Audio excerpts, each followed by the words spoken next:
everybody, it's Romania Black, and we are on chapters 191 to 193 of Heaven Official's Blessing.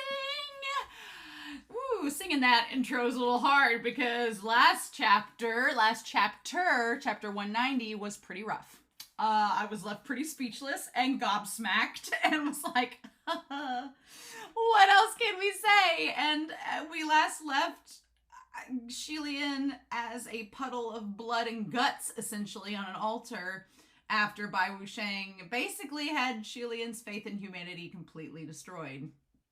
And Hua Chong, who could not protect the love of his life, was so distraught and traumatized that he manifested all of the negative energy and took the form of a savage ghost. So he's no longer the cute little ball of ghost fire that we've been seeing following him around, but now has a physical form. Now, the question is Hua Chong going to stick around? I'm going to say no, because if you saw the love of your life in a puddle of mush and goop, you'd probably freak out and leave. And he probably has a lot of self-identity things to sort out for himself. So I think Hua Chong is left.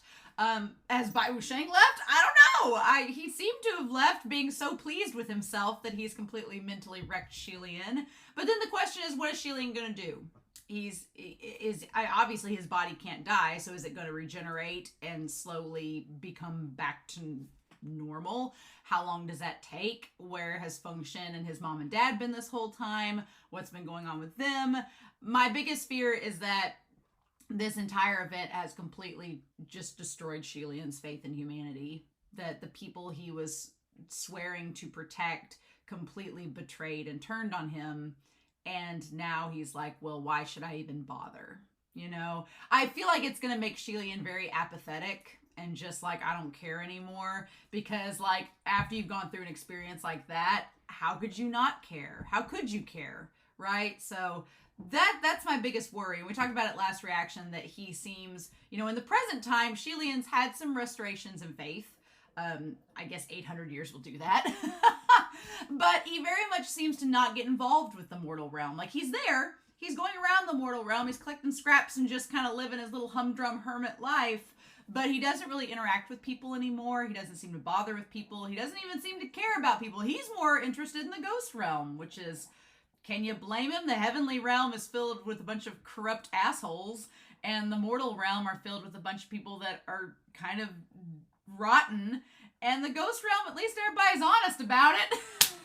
You know? So can you blame him?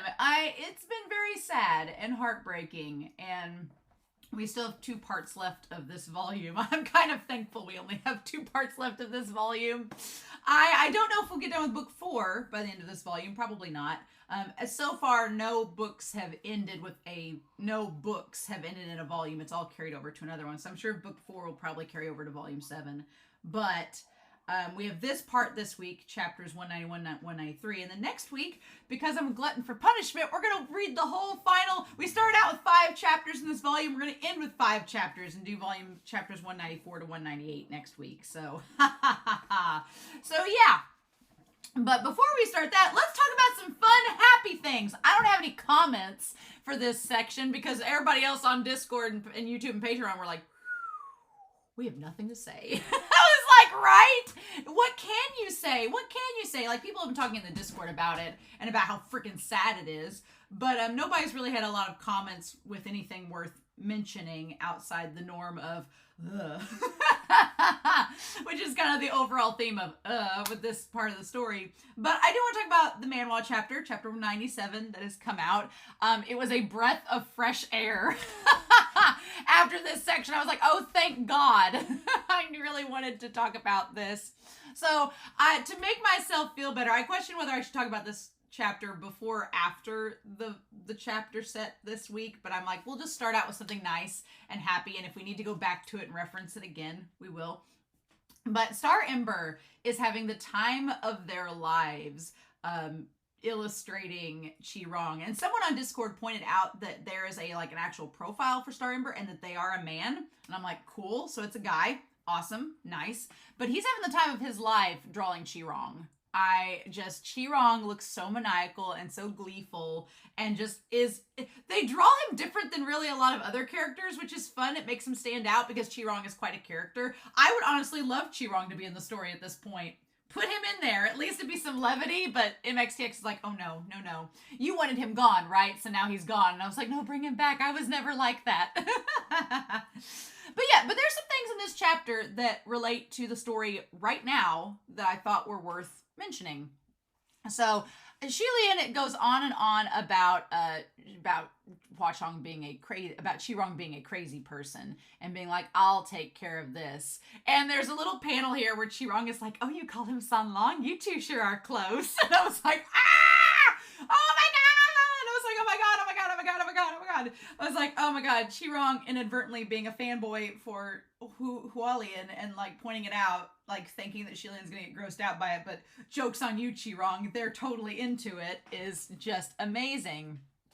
And Xie Lian in this chapter looks very, very solemn, very unaffected, which after this chapter, you're like, no, I doubt after 800 years post this chapter, he's really affected by anything.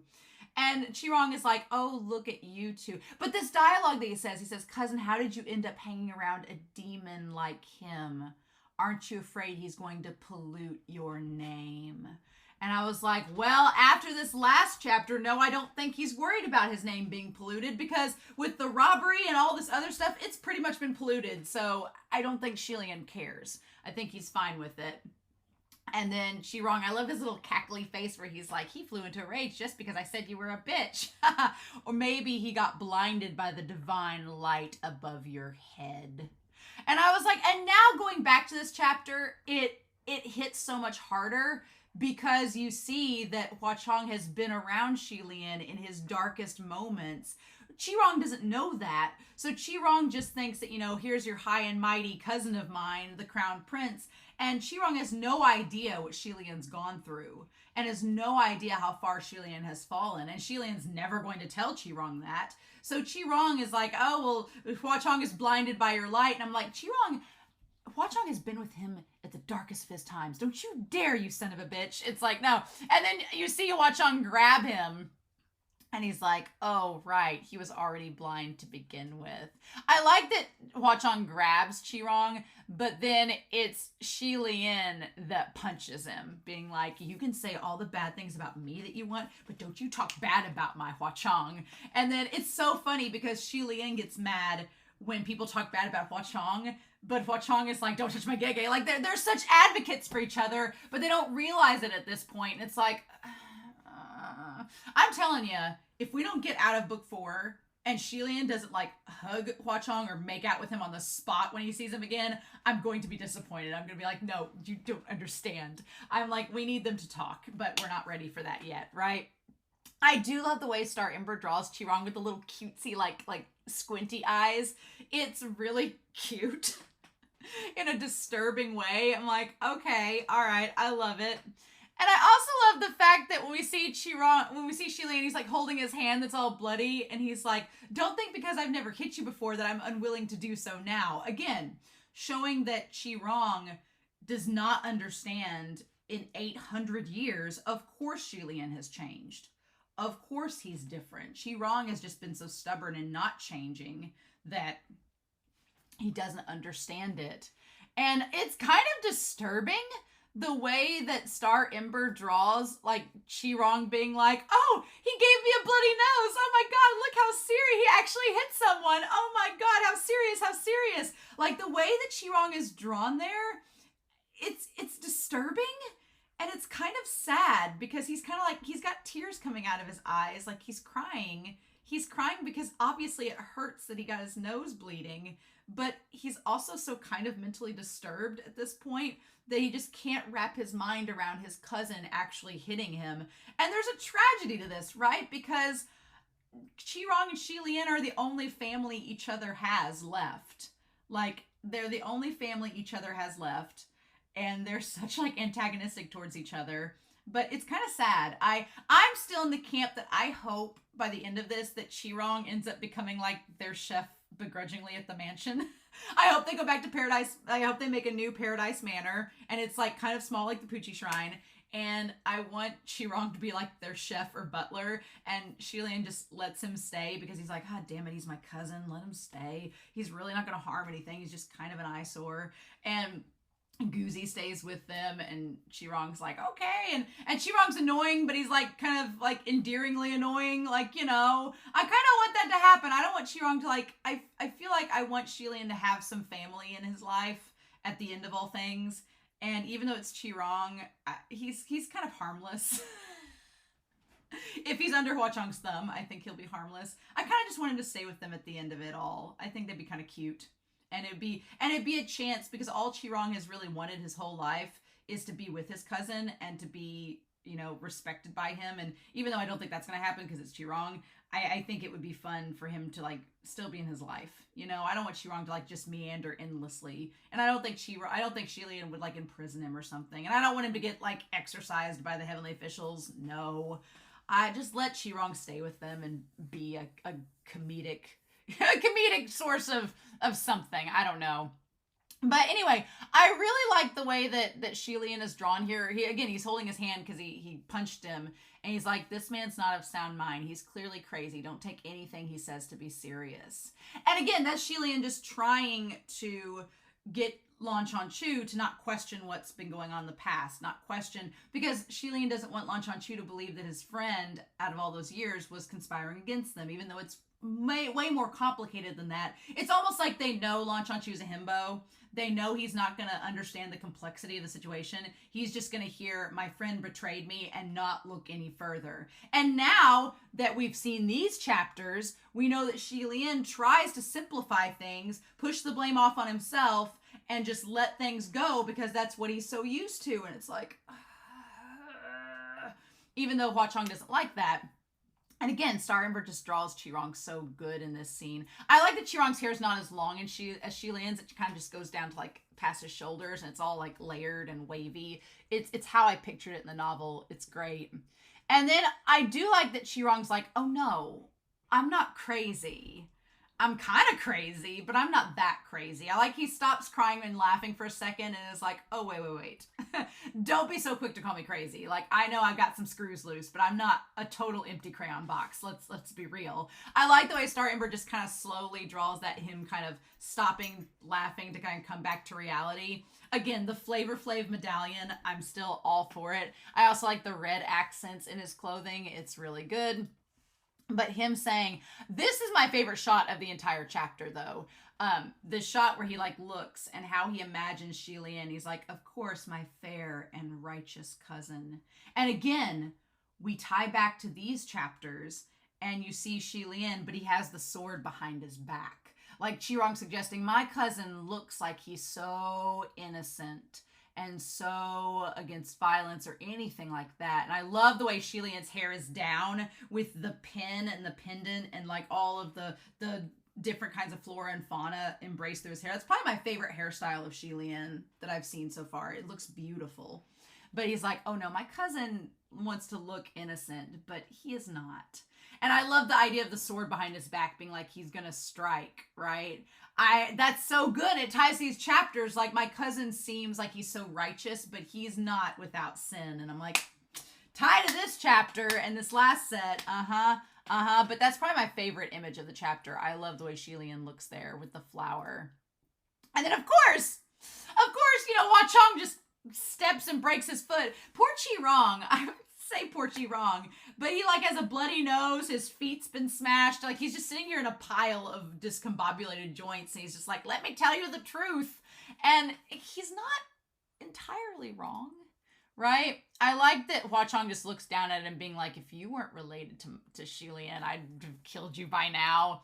And the thing that's so sad is that at this point, Qirong is like, Xie Lian, like, regardless of who killed who, the fact of the matter is that the last remaining bloodline of Shanla is gone. The House of Xie is gone.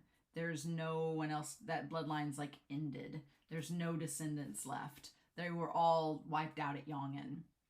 And Xie Lian looks very cold there and very like unconcerned. And that kind of fits Xie Lian's personality as well, because he's like, well, good. There are no more. Fits. Like, it just kind of matches that apathetic personality that I think he's going to have from here on out, but it hurts. It's a rough comparison now that we know more of what's going on in the current timeline. And especially this line where Qirong is like, bringer of misfortune, god of pestilence. Your birth was Shanla's greatest calamity. And this line, after reading chapter 190, this line, why don't you just die? When I read that this morning, I was like, because yeah, we just had a chapter where Xie Lian's like, why can't I just die? And now 800 years later, Qirong is like, why don't you just die? How can you bear to remain in this world? That hit so hard reading it. I was like, oh my God, he can't help it. Junwoo has made it to where he can't die.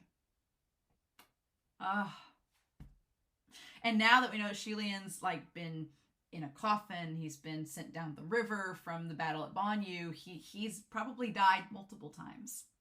And he keeps coming back. Yeah. Yep. That hit really hard. And then luckily Lan Zhanchu was like, shut up. Lan Zhanchu was like, that's enough. I don't want to hear any more. I love the detail in his sword. His sword is freaking huge and I love it. And then he's like, what happened to Prince Anla? What in the world actually happened? Like, I love his eyes are like a tiger. They're so orange. You can see the little red veins coming out. And he just wants to know the truth. And Qirong's like, oh my God, do you not get it yet? Like, just come on. And then him just sitting there. I like he's sitting there with his hand bloody from his nose and he's grabbing his leg like he's just in shambles. He's like, do you understand your master's character at all? Like, don't you get that Xie Lian killed him? And Xie Lian is like, nope, I don't want to. He's like, I like Xie Lian goes to unsheath the sword to attack him. And Hua Chong's like, no. Don't, like, let this happen. And Lan Zhanchu was like, let him finish. I like that at this point, Hua Chong is like, you are so adamant about passing the blame off onto yourself. Hua Chong's like, no, don't. Stop doing that. Stop the self-harm, right? And Lan Zhanchu is like, I want to know what's going on, right?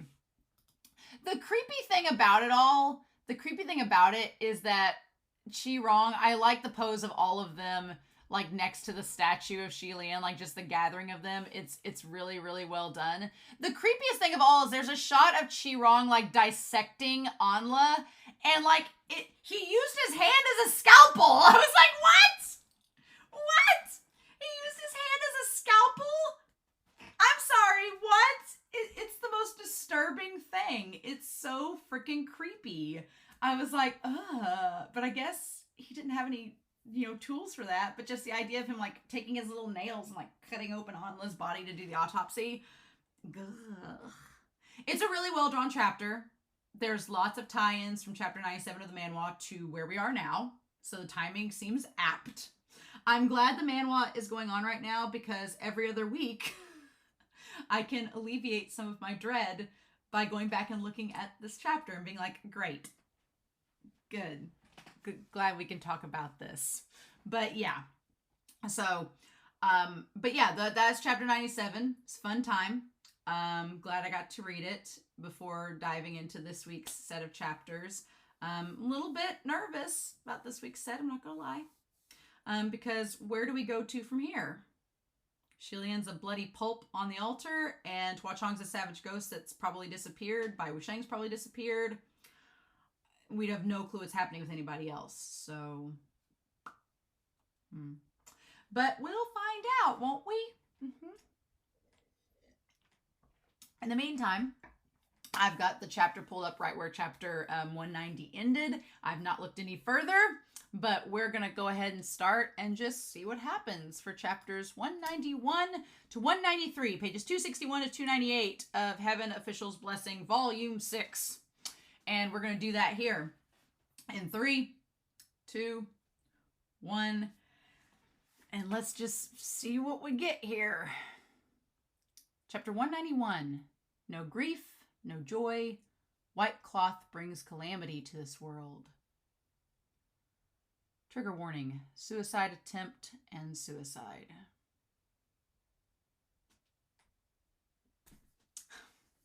What fun.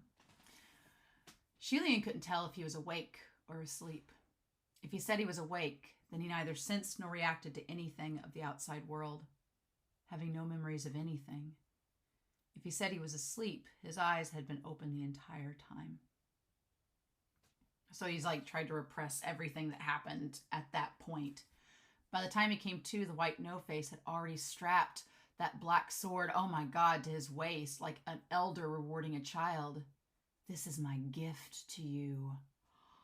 Oh, then he patted the hilt and said gently, his voice thick with deeper meaning, it'll certainly be much sharper than all the other ones you've collected from Junwu. What the fudge? Like, why? What does Bai Wuxiang have against Junwu at this point? And why is he giving him the sword that stabbed him and mutilated him? What? Xie Lian let him hang that sword as he willed, neither speaking nor retaliating, since any retaliation would be pointless. In that state, he donned a new set of robes. Oh, because his old ones were just tattered, and strapped with a new sacred sword. Ugh. He dragged the body that felt like it had been reborn, and walked out of the temple of the crown prince towards the darkness. Ugh. White No-Face then called after him from behind, wait! Xie Lian paused in his step. The white no-face came to his side soundlessly and placed a white silk band in his hands. You forgot this. It was that white silk band he had used to cover his face at first, and then later was used to bind him. So he got Ruyi. Damn, I love Ruyi, but the circumstances in which he got him is just, Xie Lian wobbled down the mountain by himself. It was already day, the sun had come out, but when the sun was shining down on him, Xie Lian didn't feel warm at all. How could he? I mean, he just reconfigured himself after being mutilated. On his way down the mountain, he saw a little stream, plip-plop, clear and lively. He walked to the stream side, and the waters reflected his appearance. Xie Lian stared at the pale face. The face was smooth and white as chalk without a single cut.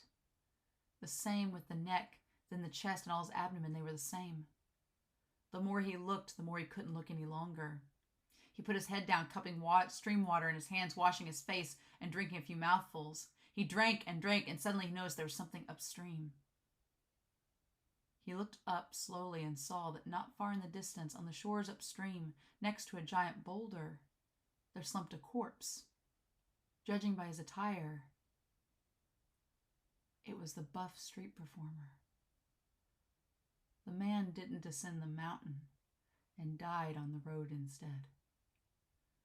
Upon the giant boulder was a particularly obvious pool of blood, and it appeared he had smashed himself against it out of either pain or fear and died.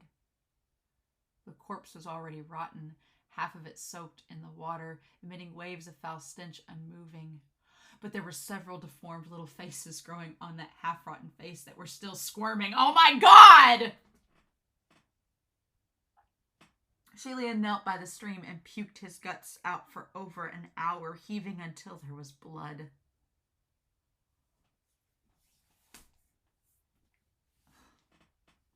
Damn it.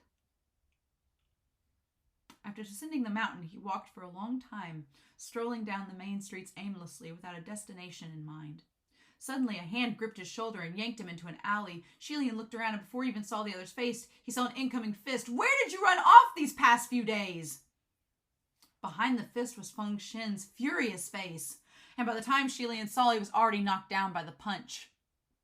Feng Shen hadn't expected that he'd be knocked down so easily, and he looked at his own fist, and then Xie Lian, who was on the ground, confused.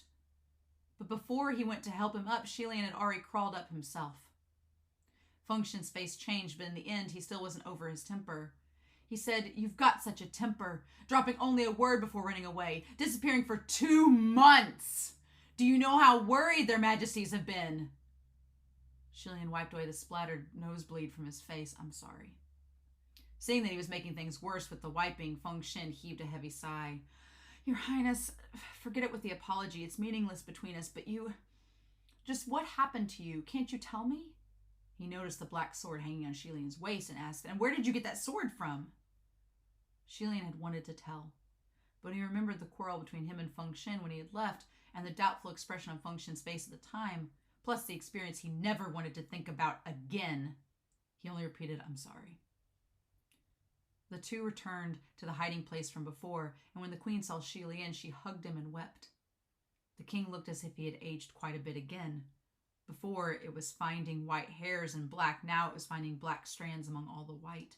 However, he wasn't enraged for some reason, and only spoke a few words before going silent. The three of them were probably afraid that if Xie Lian was provoked again, he'd run away for another half a month, so their words and gestures around him were all very careful. Feng Shen. After a simple and coarse meal, Xie Lian untied the black sword on his waist and passed it over. "Take this sword. Pawn it." Feng Shen noticed the hand holding the sword was trembling, but couldn't guess why. "Why do you want me to pawn it?" "Didn't you ask for money before?" Xie Lian said.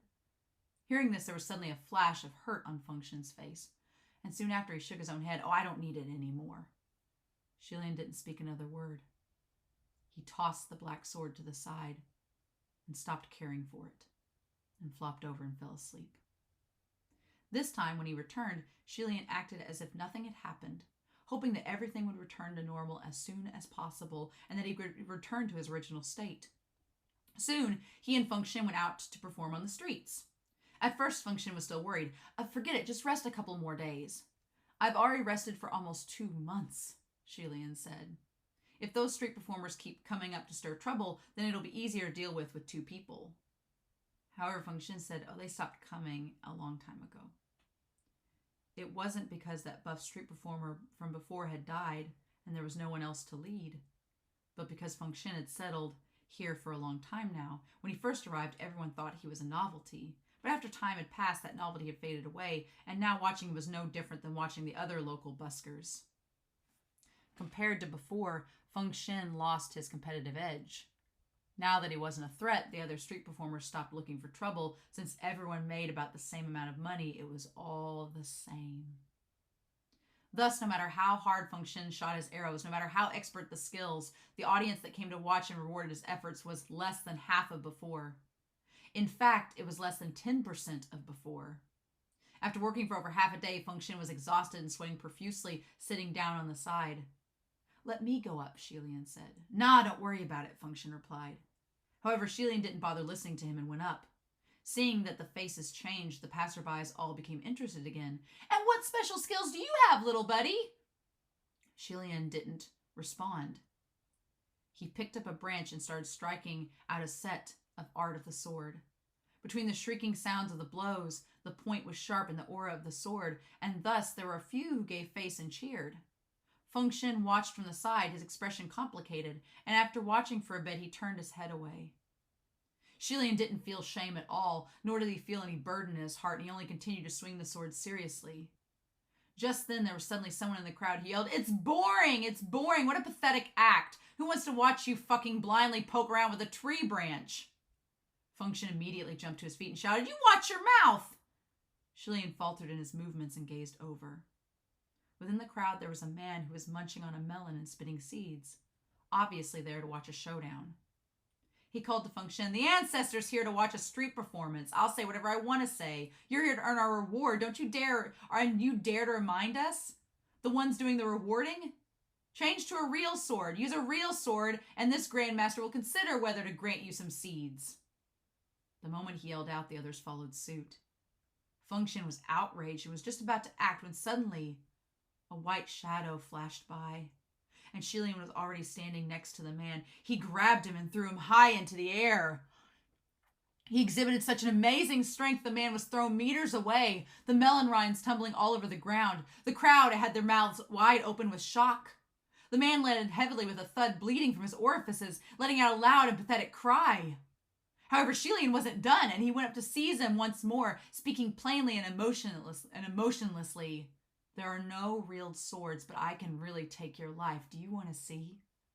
The audience all broke away and fled in terror. "Somebody help! Murder!" Feng Shen was even more shocked. "Your Highness!" Xie Lian pretended not to hear and was ready to throw that idle man away for another several meters and have him fall wherever.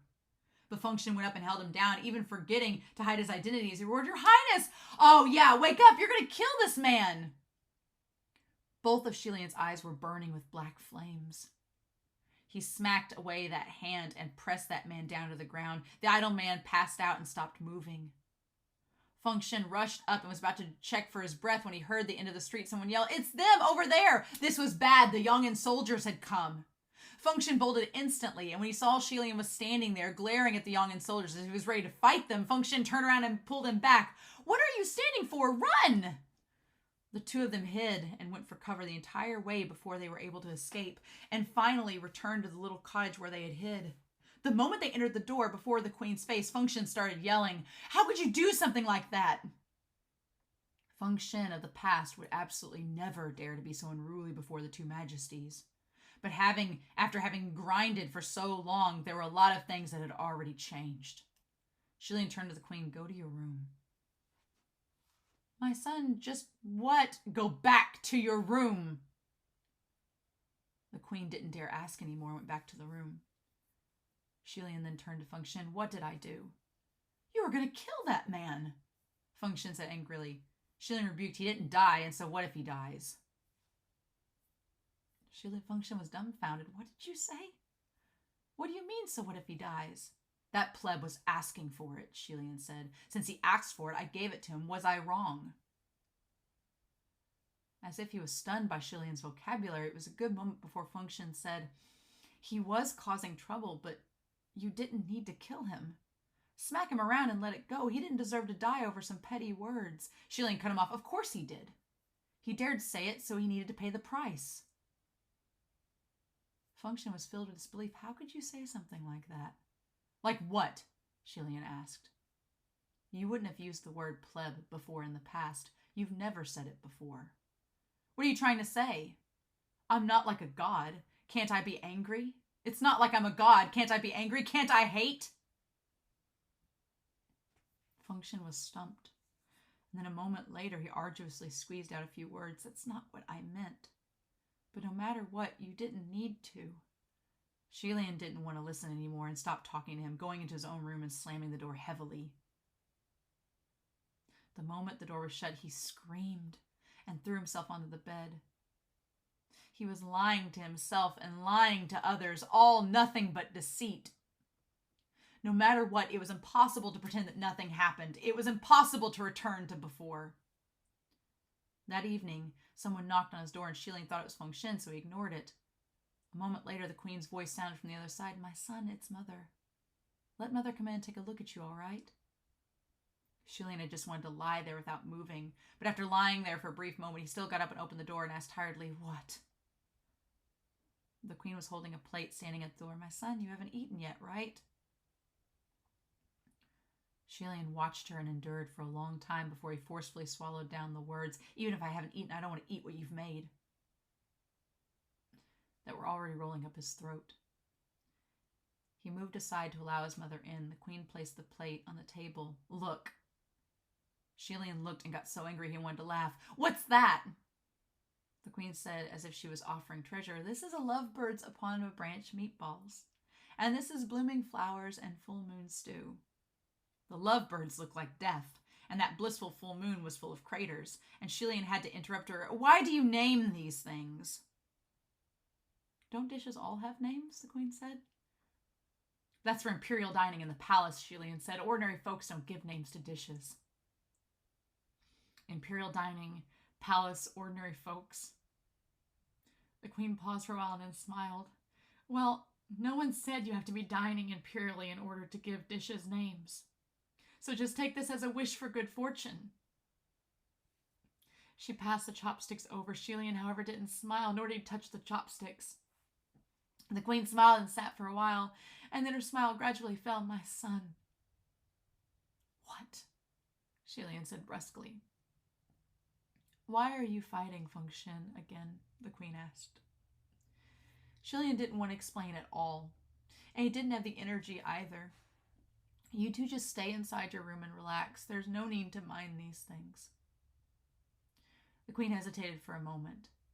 "Mother knows this probably shouldn't be said, but these past many days that you've been gone, it's been that child Feng Shen who's been looking after us."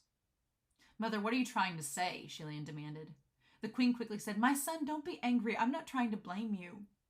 I'm really not. I know you're having a hard time too. I'm only saying that child Function has always followed us, followed you, and it's not easy. I could sense that it's not that he didn't want to go, but having stayed until today, it's all because he still remembers the affections between you two. Having listened to this point, Xie Lian jumped to his feet. Who's had it easy?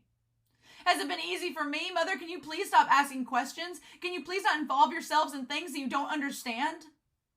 Seeing that he was running out the door, the queen started panicking and got up to chase after him. My son, where are you going? I'll stop talking. Mother won't say anything anymore. Come back. He says, I know everyone's having a hard time, but don't worry.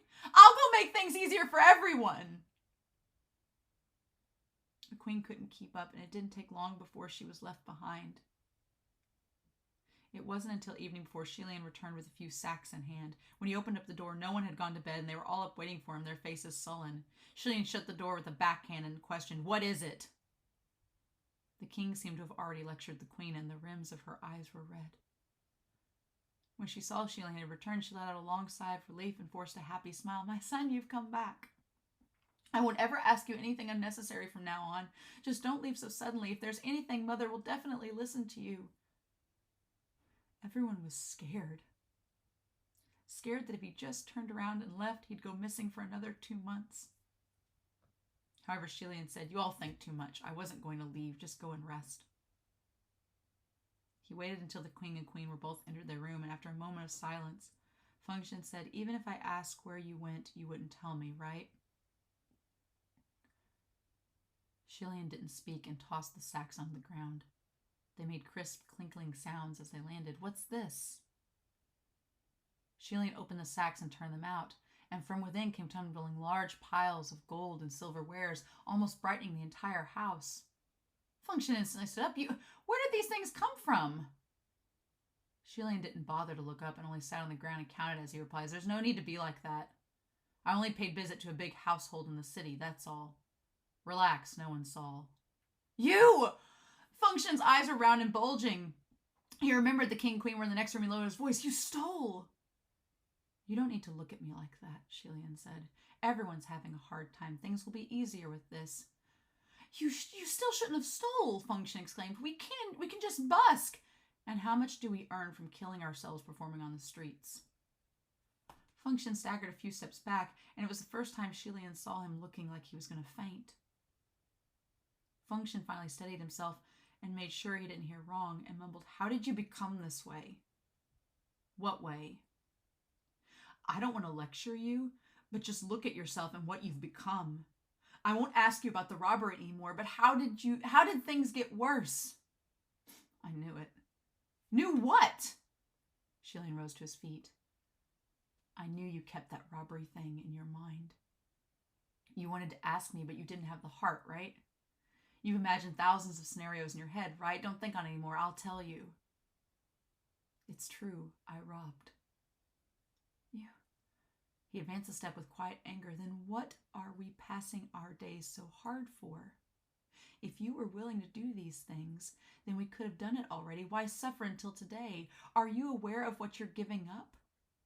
Are you still the Royal Highness from the past? That's right. Why have we suffered until today? Xie Lian said. Function was taken aback, and Xie Lian continued, What was with me of the past? Doesn't talk back while being cursed at, doesn't fight back while being beaten, always overestimating myself, save the common people. What is that? Isn't that a dumbass? Do you think a dumbass is better? Do you think that's the me I should be? If I wasn't, are you going to be very shocked? Function was stunned. Are you crazy? Why do you have to say it like that? You're wrong. I'm not crazy, Xie Lian said. I've just suddenly woke up. Then I discovered it was the past me who was crazy. Function mumbled, Why are you like this? Why did you become this way? I really don't know. Then why have I followed you all this time? Then stop following. What? I said don't follow me anymore. And then he slammed the door. 4 hours later, there was finally some creaking movements outside the room and low talking voices. It seemed Function was bidding farewell to his mother and father. Function's voice was extremely low, and the queen's voice was choked with sobs, and the king didn't say much, but there was a lot of coughing. A moment later, the door opened, then the door closed, and Function's voice vanished, and the sound of his footsteps going far away. Function had left.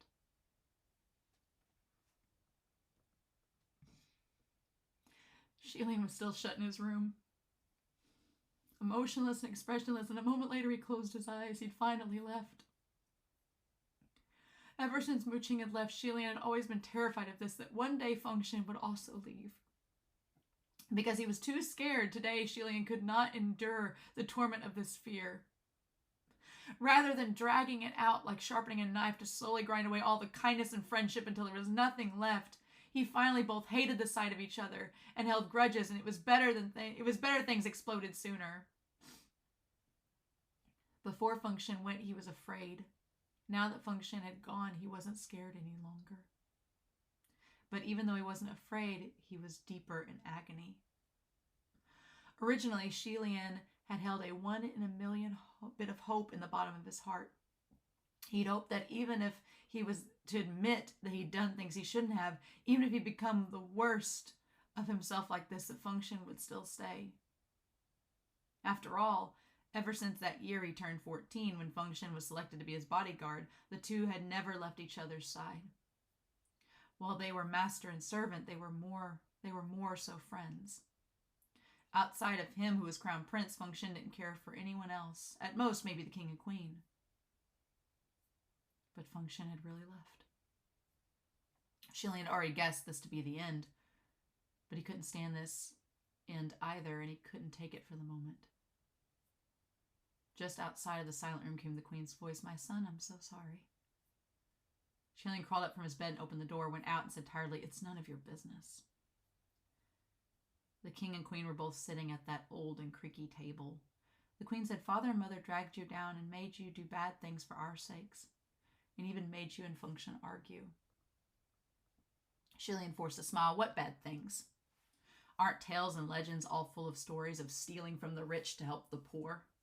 Since Function's gone, he's gone. It's pretty good, actually. With him gone, things will be more relaxed. Relaxed on both sides. You two just focus on healing. Tomorrow we can go buy the best medicine." But the king glared at him. "I won't use that money." The queen elbowed him quietly. Xie Lian demanded, "Then what do you want?" The king coughed a few more times. "You go chase after Function and you bring him back. I don't want this kind of money." Although the queen was elbowing him, she also agreed, "Yes, why don't you go chase after Function? He's your most loyal servant and your best friend." "There is no more loyal servant. Since there's money, just use it. Don't ask anything else. I told you there are some things you don't understand." After a long silence, the queen said, "I'm so sorry, my son. Mom and Dad can see you've been struggling very hard on your own. But Mom and Dad are only mortals. We can't help you at all.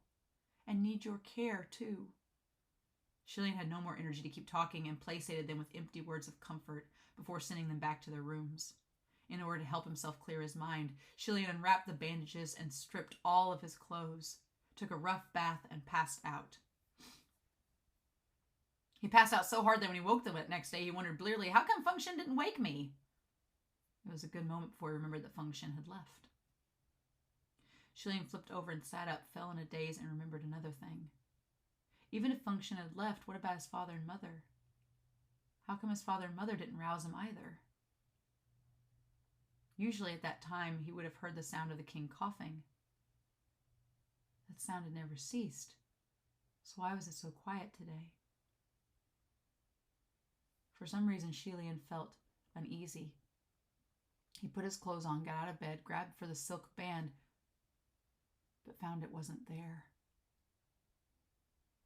and pushed open the door to the next room. "Mother, have you seen my..." The moment he pushed open the door, both of his pupils shrank instantly to two very small dots. He found his white silk band. The white silk band was hung on the beam, and it dangled two unmoving figures, their bodies long since stiffened. It was his mother and father. Xie Lian wondered if perhaps he was still in a dream, and he swayed, reaching to support himself against the wall. But he was swaying so much he didn't catch on properly, and he slipped down the wall instead. He sat on the ground, his hands covering his face, and a sudden abrupt difficulty in breathing choked him. He cried and he laughed and he laughed and he cried. I. He rambled and mumbled to no one, and he added, "It wasn't. No, wait. I know I can't. You can't. Finally, not even complete words would come out, and he turned around and screamed, smashing his own head against the wall over and over. He should have known. His father was such a conservative and traditional king, and his mother was a mother who couldn't bear the sight of her loved ones suffering, especially since they were suffering for their own sake. Both of them were nobility who were raised in prestige. That they could hang on all this way thus far was already a miracle." Xie Lian smacked his head against the wall for over 100 times and mumbled, "Fengshen, my mother and father are gone." No one was listening. Only then did he realize he needed to bring his parents' corpses down. After lowering them, Xie Lian acted like he had nothing left to do and walked around the house. He saw upon the table there were a few plates of horrid-looking dishes that were now cold. They were what he made the queen take away without eating a single bite the night before. Now he pulled them over absent-mindedly and ate everything, not daring to leave a single leaf behind, afraid to miss a single grain of rice. After he ate, he started puking. All of a sudden, Xie Lian grabbed the white silk band and threw it over the beam and put his own neck through the knot. Waves of suffocation assaulted him, yet he remained clear-minded. Even when his eyes filled with blood, his collarbones cracking, he remained conscious. Then for some reason, as he hung there, the silk-white band suddenly loosened on its own. Xie Lian fell heavily to the ground, and in the midst of dizziness, he found the silk-white band had actually started moving by itself. Without any breeze, like it was a venomous snake, it started coiling. The thing had conceived its own spirit. With the injection of spiritual power, having been dyed with Xie Lian's blood, and even having hung 2 royals to death, if Xie Lian could die, then it'd be 3. Such a white silk band carrying such a deep resentment and evil, it'd be more strange if it didn't turn into a spirit. The little spirit who had just arrived in this world didn't understand how it was born from a despairing situation at all, and happily drifted over to the one who gave it a soul, like it was hoping for an intimate gesture. However, Xie Lian had no eyes for it. He clutched his head and roared, "Somebody, somebody kill me!" He could only pray that someone would come right that second to take his life and help free him from this endless pain and torture. Just then, from the far distance, there came the roaring sound of gongs and drums. Xie Lian panted harshly, his eyes bloodshot, and he wondered inwardly, what is that? Some kind of power forced him to his feet, and he stumbled to look around. He walked for a long time before he finally realized those were the sounds of celebrating the newly built imperial palace. After Yong'an was established as a new kingdom and the royal capital was moved, even the heavens were celebrating. All the once citizens of Shanla were now cheering for Yong'an. On the main street, everyone's faces bore such bright smiles, so familiar. Xie Lian remembered this was how the people of Shanla's imperial capital cheered during the Shengyuan heavenly ceremonial procession. Xie Lian staggered back and sat listlessly on the ground. Why must he witness the laughter and cheers of the Yong'an people just when the corpses of the king and queen of Shanla lay next to his feet? Xie Lian buried his face in his hands, crying and laughing, sobbing.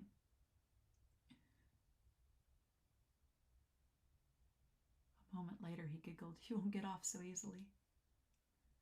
A voice flashed in his mind. The human face disease, its resentment. The method to create the human face disease is... A savage light flashed in his eyes and suddenly dropped his voice. "I won't let any of you off so easily." The expression on his face was like crying but laughing. The joy and sadness mixed together, and he slowly rose to his feet alongside the wall. "Yong'an, forever peace. Dream on forever. I curse all of you. I curse all of you. I want you all to die and perish completely." He laughed, and Xie Lian rushed out like a whirlwind. When he passed the mirror, He suddenly paused and whipped his head around. The him inside the mirror had already changed completely. What he was wearing wasn't those white cultivator robes that had been worn from washing, but snow-white funeral garbs with expansive sleeves. His face was no longer his own face, but the half-crying, half-smiling, crying mask. If this was the Xie Lian from before, when he saw himself in the mirror, he would have screamed in horror. But now, he wasn't scared at all. He laughed maniacally as if he saw nothing, and he broke through the door while stumbling, dashing out. Oh my God! The old imperial capital of Shanla was now nothing more than a field of ruined wreckage. Nearby the wreckage, there were still some residents who fortunately survived, and the refugees who had nowhere else to go. Ever since the human face disease had erupted and the imperial city had fallen, this once glamorous capital had frequent, haunting breezes. Chilling to the bone, today it seemed to be especially chilling. A few of the disheveled beggars had all disappeared, watching the skies as they fled. People all sensed something ominous was going to happen, so they better not linger in the streets. In front of the broken imperial city gates on the battle, there was the battlefield. Usually, not many dared to visit. Now there was only an old cultivator running here, jumping there, catching some of the lost wandering spirits and stuffing them into a sack once they were caught, preparing to tie them to lanterns. As he ran around, he suddenly discovered that on the edge of the battlefield, a strange white cloth silhouette appeared. It truly was strange, truly peculiar. He donned funeral garb, white robes, expansive sleeves, and a band of white silk tied to the sleeve, floating along with the wind like it was alive. He was wearing a tragically pale mask, half of it crying, half of it smiling. The old cultivator shuddered violently, and before he knew what he was feeling, before he knew why he was fleeing, his legs had already carried him out of the battlefield. Before his panic and dread had calmed, he stopped in his step and looked back. The white-clothed man didn't speak a single word and was strolling over the battlefield. Chilling wind whipped around with every step. He trampled the bones of those who had died in war. Countless spirits of the dead were struggling and wailing on the soil. Even the air was black from resentment. The white-clothed man asked coldly, "Do you hate?" The dead souls wailed and cried, and the white-clothed man took another few steps. "The people you swore to protect and die for have now become the citizens of the new kingdom. Do you hate?" The wails of the dead souls now had shrieking mixed in. The white-clothed man said slowly, "They've forgotten you who have died on the battlefield, forgotten your sacrifices, and are cheering those who robbed away your lives. Do you hate?" Amidst the shrieking came howling and roaring. "Do you hate? What's the use in screaming? Answer me!" In the air over the entire battlefield came the echoing of innumerous voices of resentment and agony. I hate, kill, I want to kill them all." The white-clothed man opened his arms toward them and reached out both his hands. "Then come to my side." He enunciated every word. "I promise the people of Yong'an shall never know peace." The shrieking, howling, roaring, crying shook the ground and crashed the heavens. The dead souls of the Shanla soldiers mingled with the deceased of those who died from the human faces he's answered, and in the sky covered in black mist they took shape. The old cultivator who had witnessed the whole thing was terrified. This thing. In an instant, 3 words appeared in his mind: the white-clothed calamity. Just then, the white-clothed calamity heard the voice of a young man behind him. "Your Highness." He looked around, since who knows when a black-clad youth was standing behind his person. Then he was bowing down before him, bending one knee to the ground.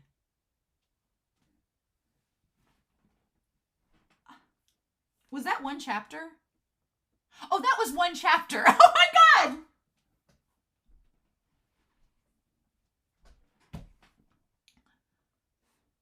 White-clothed ghost appoints the black warrior as general.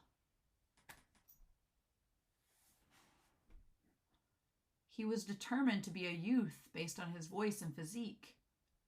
He was donned in neat and orderly warrior attire, his physique tall and slender, but like fresh new bamboo, he emitted the aura of innocence of youth. Black robes like ink, black hair like ink tied high. Around his waist hung a saber, long and slim. He raised his head slowly, and upon his face was a snow-white mask with a crescent smile. Ball after ball of black mist took shape amidst the hissing and wailing, all sucked cleanly into the array within the white-clothed man's sleeve, like he was taking an entire river into a small jaded case. As for the young man, he remained steady and still within the chaotic black whirlwind. The white-clothed man asked, "Who were you calling?" The black-clad youth was still down on one knee, submissive like a servant, but also like he was swearing an oath. He answered, "I was calling you, your royal highness." The white-clothed man said coldly, "I am not the royal highness." However, the black-clad youth replies, "You are. I will never forget your voice and your form." The voice of the white-clothed man was now laced with anger. "I told you I'm not him." This white-clothed man was naturally Xie Lian, who had donned the funeral garb and put on the cry-smiling mask. With his face hidden behind the mask, no one could recognize who he was, and he didn't want to be recognized either. Yet on this battlefield, a drifting black warrior still called him by his identity straight out. Suddenly, the white silk band wrapped on Xie Lian's expansive sleeve lunged out like a viper, charging towards the black-clad youth. Although at first glance it appeared as a soft and limp white cloth, when it attacked it was savage, its aura of evil blasting. It seemed that black-clad youth was about to be bound, but he suddenly reached out and firmly grabbed a hold of the white silk band. One end of the white silk band was wrapped around Xie Lian's wrist and the other on the black youth's wrist, and the silk band itself was pulling tautly gradually. It wasn't that it didn't want to break away, but the black-clad youth had kept a tight hold on it, like it was squeezing a venomous stake to its fatal point, and from his hand emitted an endless, chilling air. There was no doubt this was a soul of the dead. And it was an extremely powerful dead soul. After noticing that a power not to be underestimated was passed over through the white silk band, Xie Lian demanded, "What is your name?" After being silent for a moment, the black-clad youth replied, "I don't have a name." Xie Lian didn't push for it more either and said, "Without a name makes one WuMing." "You may call me whatever you desire," the black-clad youth said. "Are you the soul of a dead soldier from this battlefield?" "I am," WuMing said. Oh my god! WuMing means nameless. Only then did Xie Lian let go. The white silk band instantly leapt back to his person, swaying, about to show off its might from afar towards the black-clad youth, like it was hissing its venomous tongue. Since this was the soul of the dead who died on the battle, no wonder he heeded his call. This black-clad warrior must be filled with resentment towards the people of Yong'an too. In other words, he could be used, because their objective was the same. Thus, Xie Lian said, "Then follow me." He extended a hand towards the black-clad warrior. "I will give you what you want." The black-clad youth's face was also hidden behind a mask, so his expression couldn't be told. They were both the same.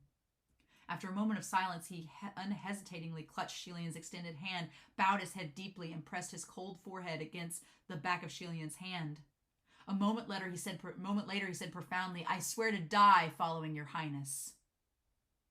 Xie Lian, however, pulled back his hand, tucking his arm into his sleeves. He turned around and said coolly, "You're already dead. Come." The black-clad warrior rose to his feet, and when Xie Lian looked back, he discovered this young man was actually much bigger than he expected. Probably around 16 or 17 in age, but already enormous in size at his age, even taller than him by a bit. However, this didn't matter, and he only took a glance before turning back around and continuing forward. Xie Lian took the lead, and that nameless black-clad warrior followed right behind as expected. "Your Highness, where do you want to go?" Xie Lian's gaze fell distant, to the palace of Yong'an. The palace of Yong'an sat in another large city to the west. The city fortress used to be a glamorous city as well, but had been kept oppressed by the imperial city of Shanla in the east. Now that the imperial city of Shanla had fallen, the new king moved to the new capital to here, and it wouldn't take long before it would overtake the old imperial city, basking in its glory. Xie Lian arrived deep in the night. Beneath the moonlight, he was like a white cat soundlessly flying through the dense and tightly packed spines of roofs of the new imperial city. and the black-clad warrior was like a little black spirit fox, following closely behind. The two shadows landed before a large gate. Xie Lian sensed something amiss. Upon this gate with a faint, ominous air, and he paused in his step. He was about to reach out to check when it was the black-clad warrior who stepped up and blocked before him. He extended an open palm and said quietly, "Break!" From the crack of that door, there leaked a line of firelight as if something was burnt away. Only after that did the black-clad warrior reach to push the gate open. "Your Highness." Xie Lian crossed the threshold and looked down at the ground. Just as he expected, scattered on the ground were some burnt shreds. Xie Lian picked it up and smelled herbs and talisman paper and stole a glimpse of the black-clad warrior. This ghost was indeed powerful. The remaining traces of burnt charms showed there was obvious someone on the other side of the door who had cast this defense spell, and the defense wasn't weak. If ordinary little minions were to try to intrude or break through, they would have had their innards burned to ashes. Yet it only took this black-clad warrior an instant before the array was completely destroyed. Perhaps it was because this palace of Yongin was newly erected. It wasn't extraordinarily glamorous. On the contrary, it was even a little cold and humble, incomparable to the palace of Shanla. This wasn't what was strange. What was strange was the entire way there was an incessant number of traps and defense arrays to ward off evil. However, every time Xie Lian noticed there was something blocking his way ahead, the black-clad warrior would always step up first and break through the obstacle, clearing the path for him, so it was still an unimpeded journey. After an hour atop the giant great hall of the Palace of Yongin, the two tall and slender shadows stood atop the spine of the roof watching below. Both wore a mask. The expansive sleeves of the white cloth figure fluttered, and the white silk band wrapped around, dancing madly in the wind. The black-clad man, on the other hand, was robust and agile, a long saber hanging on his waist, guarding the side of that white-clothed man, gazing in the same direction. The newly crowned king of Yongin was within the great hall. Xie Lian chuckled mockingly. To set so many obstacles to ward off evil within the palace. It seems he's really scared of something that will come knocking.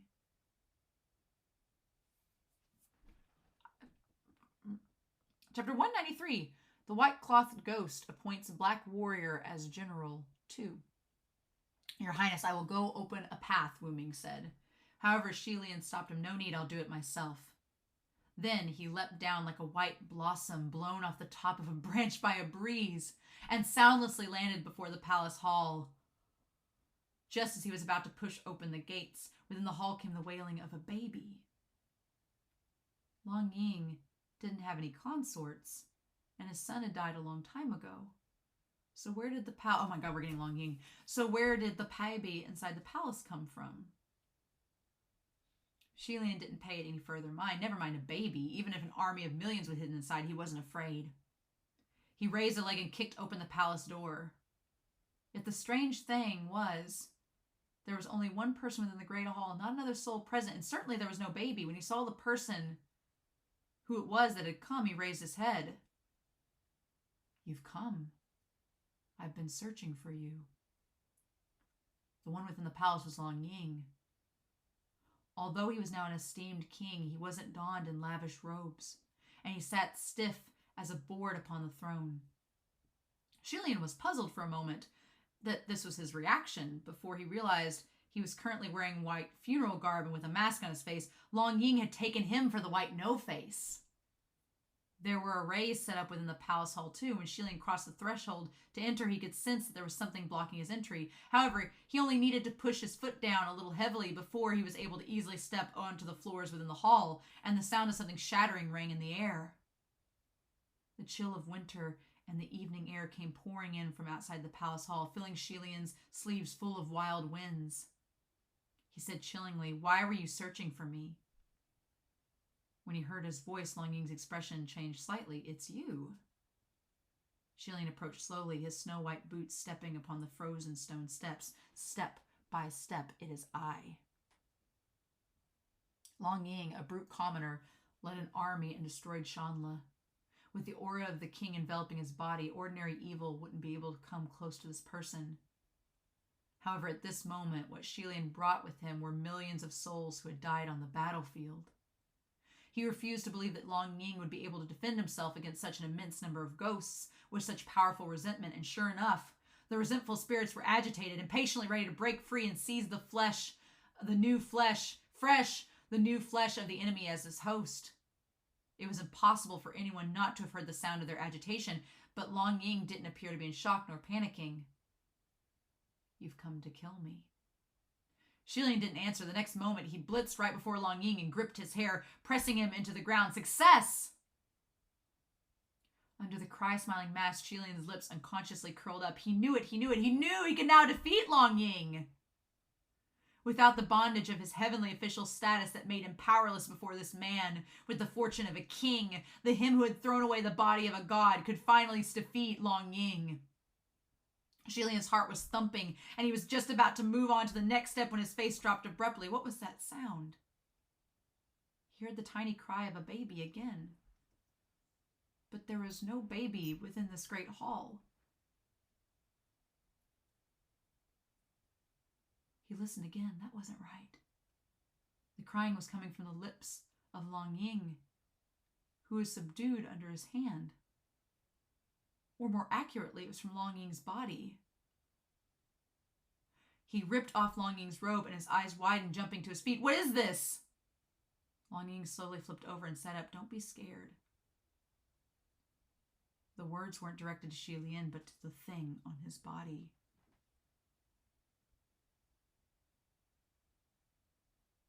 Upon Long Ying's chest were two distinct faces, each one about the size of a real person's face, like two protruding tumors. The big face was elegant and beautiful, easily identified as the appearance of a woman. The small was shriveled like a baby, and the halting cries had been coming from the baby's lips. It was the human face disease. Xie Lian was dumbfounded. "How have you been infected by the human face disease?" "This isn't the human face disease," Long Ying said. "How is this not the human face disease? What is this if not the human face disease?" Xie Lian exclaimed. "This is my wife and son," Long Ying explained. "They're not the things you described." He explained in a soft voice as he raised his head to gently caress the two faces on his body, truly looking like a husband and a father caressing his wife and child. But they couldn't even open their eyes and could only open their mouths to cry and sob. They had the shape of humans, but not the form. A moment later, Long Ying looked up. "Where's White No-Face?" "He said my wife would return if I did this, but it's been so long. How come she still can't talk?" "What is going on? Tell him to come find me quick." Xie Lian understood. "You let White No-Face plant the resentful spirits of your wife and son on your body?" So that was it. All those spells and arrays along the way to the palace wasn't to impede anything from intruding, but to prevent the things hiding within to escape. Long Ying, who had become king, was using his own flesh and blood to secretly raise these two resentful spirits. Xie Lian was here to seek vengeance at first. Yet who knew that he didn't need to do anything, and Yongling had already planted the human face disease on himself. The two faces must have been on his body for a long time now. Even tiny arms and feet had grown out, heavily dropping down, deformed and horrifying. Moreover, they'd already sucked dry their host's nutrients. Long Ying's ribs were poking out abnormally, his gut sunken in, his skin waxing yellow, his form wan and sallow, looking like he didn't have much time to live. He was no longer the same person as that brave and savage warrior on the battlefield. It seemed, while he had won the war and become king, he didn't live that well. Xie Lian didn't feel gratified at all, and he seized Long Ying. He exclaimed angrily, "What kind of joke is this? He hadn't even taken his enemy's life yet, and the enemy was going to die off on his own. What the heck? What should he do?" With this grab, something tumbled down from Long Ying's person, shimmering and red, bounced and bounced. It railed away. Long Ying clutched Xie Lian's hands, looking as if such a simple gesture was already something difficult. He panted, that pearl. He looked over, and what was rolling on the floor was the red coral pearl that he had gifted Long Ying. He said, "I've always wanted to say this to you, but thank you for the pearl." Xie Lian was taken aback. He hadn't thought he'd suddenly say such a thing, and suddenly something within his heart was about to be unearthed, but he forced it down. "You!" He said softly, "Things would have been better if you'd given it to me sooner." Unfortunately, before he finished, the body gripped in Xie Lian's hand slackened, and Longing fell just like that with his eyes wide open. Xie Lian hadn't had the chance to react yet before WuMing said, "Your Highness, he's dead." Dead? He looked down and Longing's pupils were already going dim. He really did die. Xie Lian mumbled, "How did he just die?" He hadn't done anything to Longing yet. How did he just die? And now that he thought about it, Longing died fairly happily too. He completed his revenge against Shanla, and carrying his immediate family on his body, he was prepared to go meet them in the underworld. He had suffered enough torment in the living world, so dying was actually a form of release, ending it all. On the contrary, Xie Lian now didn't have anything to avenge against. His chest was filled with grievance and fury, and in the end they transformed into one single emotion: hate. How despicable, how absolutely despicable. Longing fell and stopped moving, but the two faces on his chest seemed to have sensed their host was dead and suddenly started crying. It was extremely sharp to the ears, worse than the sound of nails scratching on gold and silver plates. Xie Lian was already going mad from fury. He pulled out the black sword, ready to strike them, to shut them up, when the black-clad warrior pulled his saber out. The light of the saber flashed past, and Longing's corpse was instantly chopped into pieces, tens of pieces, hundreds of pieces, flesh and blood splattered. Xie Lian hadn't moved yet before he was overtaken. He said coolly, "Who told you to do that?" "There is no need to dirty your Highness's hands," WuMing replied. Just then, the sound of urgent footsteps came from outside, and the voice of a young man yelled, "Uncle!" "Who?"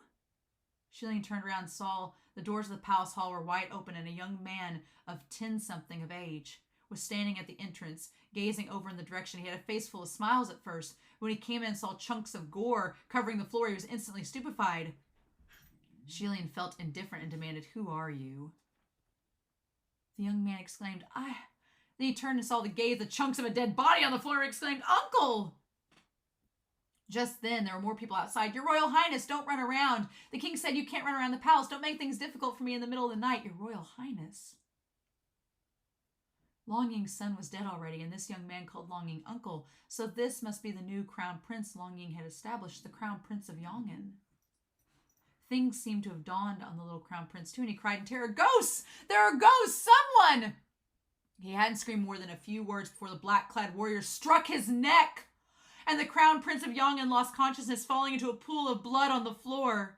But the screams had already reached the outside, and the clamoring noises started to rise. "What, did you all hear that? Guards! Guards!" Xie Lian's eyes flicked, and the black-clad warrior inclined his head, indicating he would take care of it, and he flashed away. In an instant, all commotion outside was choked off. Crossing out of the hall, the large number of guards were down on the ground, and the black-clad warrior stood at the center, that delicate, thin saber dripping with blood. He actually finished them all with one strike. In the far distance came new sounds of commotion, and a new batch of guards arrived shouting, "Protect the king! Protect his highness!" Xie Lian turned around coolly, completely ignoring them. Sure enough, it didn't take a second before the voices were cut down by a harvest, like a harvest by a scythe, vanishing thoroughly. Soon after, the black-clad warrior soundlessly caught up to him. Xie Lian turned his head slightly, burned the palace. "Yes, sir." WuMing bowed his head. Roaring flames were set ablaze, and the two tall and slender black figures stood before the raging fire, their shadows writhing and contorting continuously on the ground, changing shapes and pulling and twisting. After causing such havoc, all the attendees within the Yongin Palace were jolted away, and the air was filled with the cries and curses of those putting out fires and those making their escape, very much the same scene as when the palace of Shanla was set ablaze. "Your Highness, what do you want to do next?" the black-clad warrior asked. The white-clothed man said icily, "To Long Air Bay." Before the kingdom of Shanla fell, Xie Lian had visited the Long Air Bay countless times. Every time he went, it was to create rain to save the people. His body and heart both exhausted, his steps heavy. This time, it was for a completely different reason, and his body was light.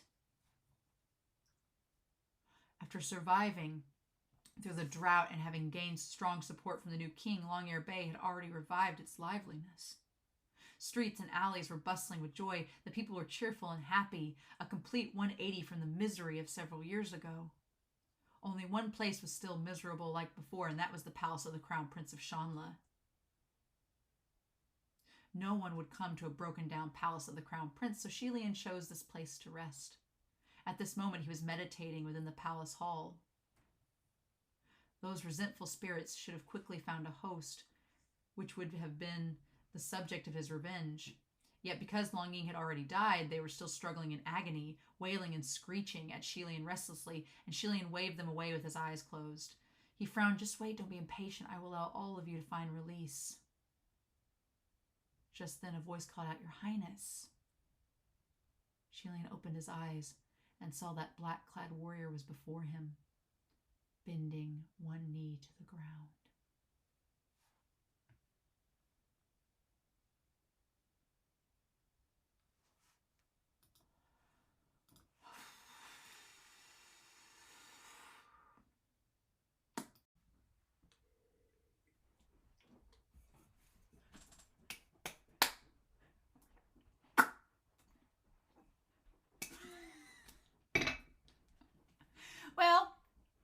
Well, yep.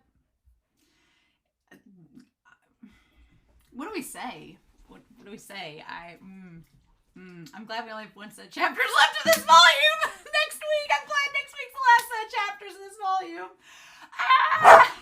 Although, I'm sure that the trauma does not just end with this volume. It is probably going to extend beyond this into volume 7, but we'll just have to wait and see. Man, well, if it's any consolation, we get 2 things off of this board. Essentially, I mean, I guess we could put Iming. Iming is clearly the saber that's hanging from WuMing, aka Hua Chong's waist, but we'll touch back. I'll just leave it up here for now until we... I feel like this here is going to stay up here until we get done with book 4 with the White Calamity book. Oh my god. But Long Ying, that messed up shit. We're going to talk about that. And then Rui, again, more messed up shit. I was like, oh my god. I was like, here's the thing though. Here is the thing. Rui, like, being born from the resentful energy and evil that is contained from his parents dying and Xie Lian nearly killing himself or trying to kill himself, and being this resentful spirit, this cursed item that over 800 years becomes this little cutesy thing floating in the wind. I have lots of questions for Junwoo. I have lots of questions for Junwoo in all of this, which I don't want answers to, obviously. I'm gonna posit some things. I've got theories about Bai Wuxiang after reading this. I have theories about Junwoo, or things I want to say about Junwoo that I'm like, the fudge. And obviously you all, again, sit on your hands, go Romania, because I know I'm going to find out answers. I know that's going to happen. I know it's going to be a thing. It's going to happen. I'm fine with it. Great. But my thing is with all of it, I guess, is just, God, Xie Lian. I don't know how Xie Lian's getting out of this horrible state that he's in, honestly. And we're going to talk about Bai Wuxiang and what their goal in all of this is, because I think I have an idea of what they want to do. I have an idea, clearly. I think I get it now. I get it now. These chapters were hard, and I cried. I sobbed. Because there's so much in these chapters that now, looking back, I'm like, oh my God, Xie Lian, it all makes sense. It's just, God, it's so crushing. It's heartbreaking. I'm like, what the fudge? Like, it's tying back to stuff that we've been dealing with that didn't have all this meaning until now. And I'm like, no, it all has meaning now. And the thing about it is that Xie Lian doesn't get is that Hua Chong's been here through all of it. Hua Chong has been here through all of it. And Hua Chong has been silently following Xie Lian and not saying a word. I mean, he's been talking, but he's not revealed that he's been with Xie Lian since the beginning. And you get why, because you feel like if Hua Chong told Xie Lian why, then Xie Lian would dismiss him. And Hua Chong's biggest fear is that Xie Lian's going to drive him away. And he doesn't want that. And after these chapters, you can definitely see why Hua Chong didn't say anything, because Xie Lian drove everyone else away. So, oh my God. So yeah, I guess we should talk about these chapters.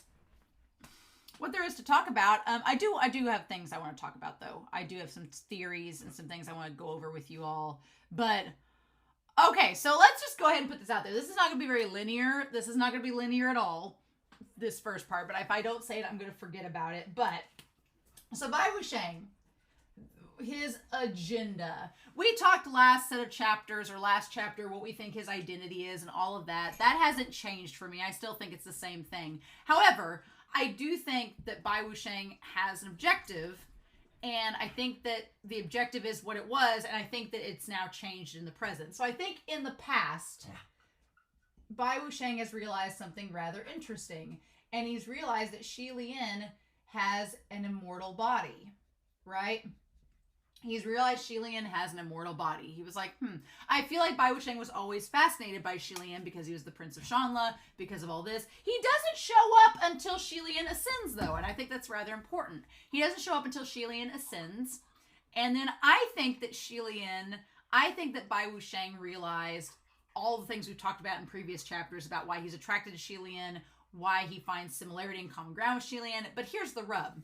I feel like the moment Bai Wuxiang, when Xie Lian said, I can't die, you can do whatever you want, I won't die, I feel like that Bai Wuxiang was suddenly like, oh, you can't die?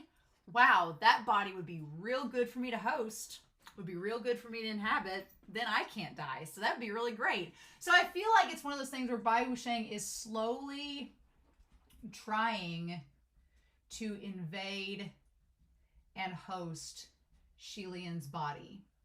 I feel like that's what's trying to happen. He's trying to, like, the whole transformation of Xie Lian becoming, like, the White Calamity. Damn you all! But not damn you all, thank you all. Because from the beginning, I was like, well, Xie Lian seems a lot like Bai Wuxiang. They seem like they could be, are they the same person? You all were like, no.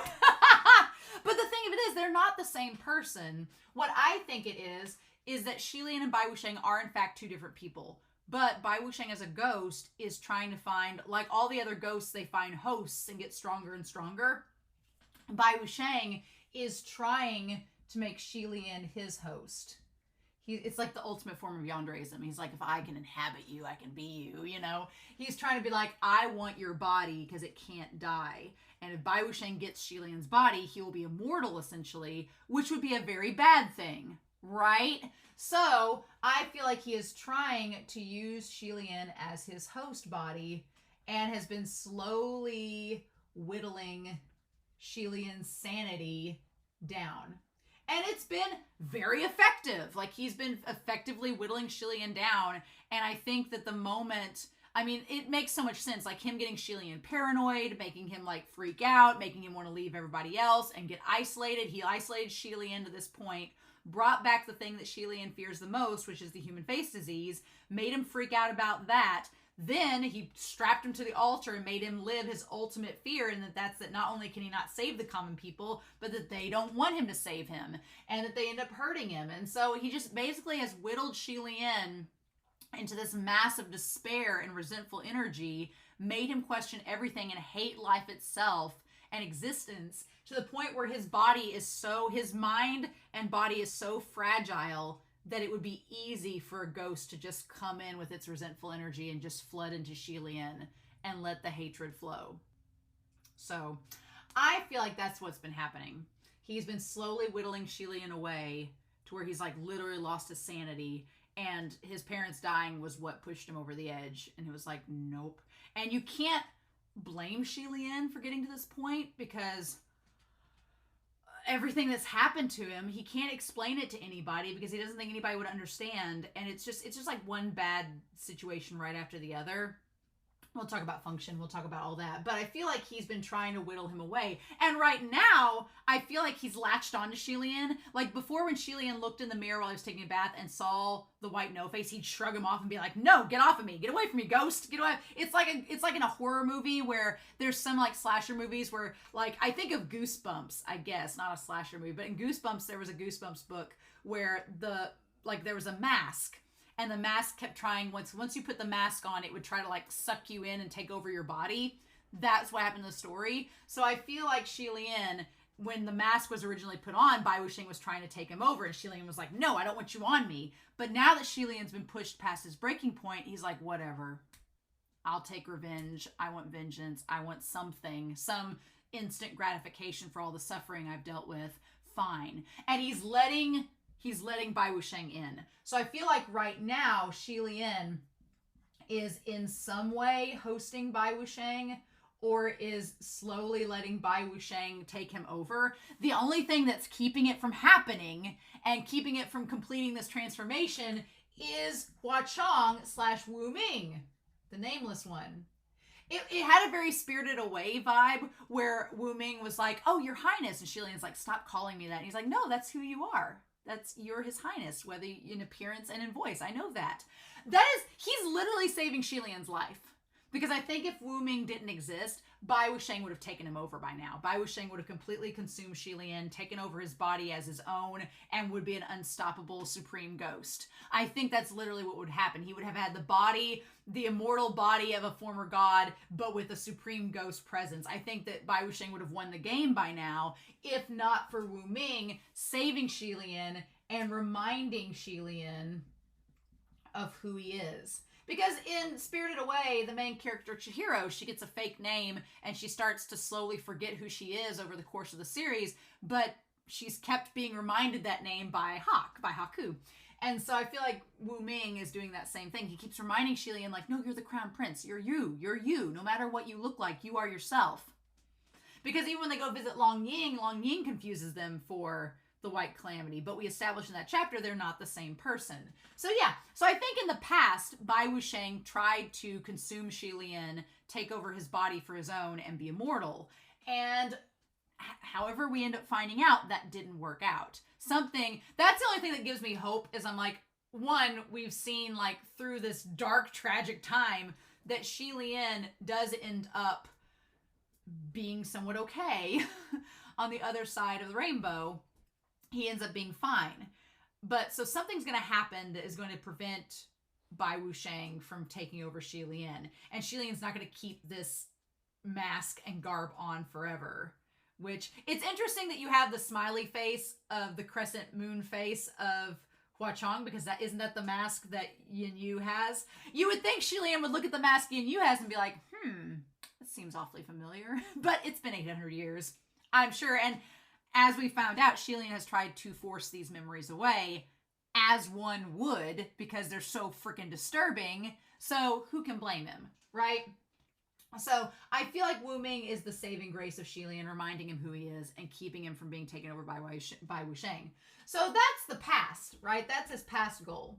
So now in the present time frame, Bai Wuxian has realized, well, I can't take him over because this asshole Supreme Ghost Huachong is here, and Xie Lian's not going to let me do that. So if I can't take him over and have an immortal body, then the next best thing I can do is just kill Xie Lian, get him to kill himself, and then nobody will be able to stop me.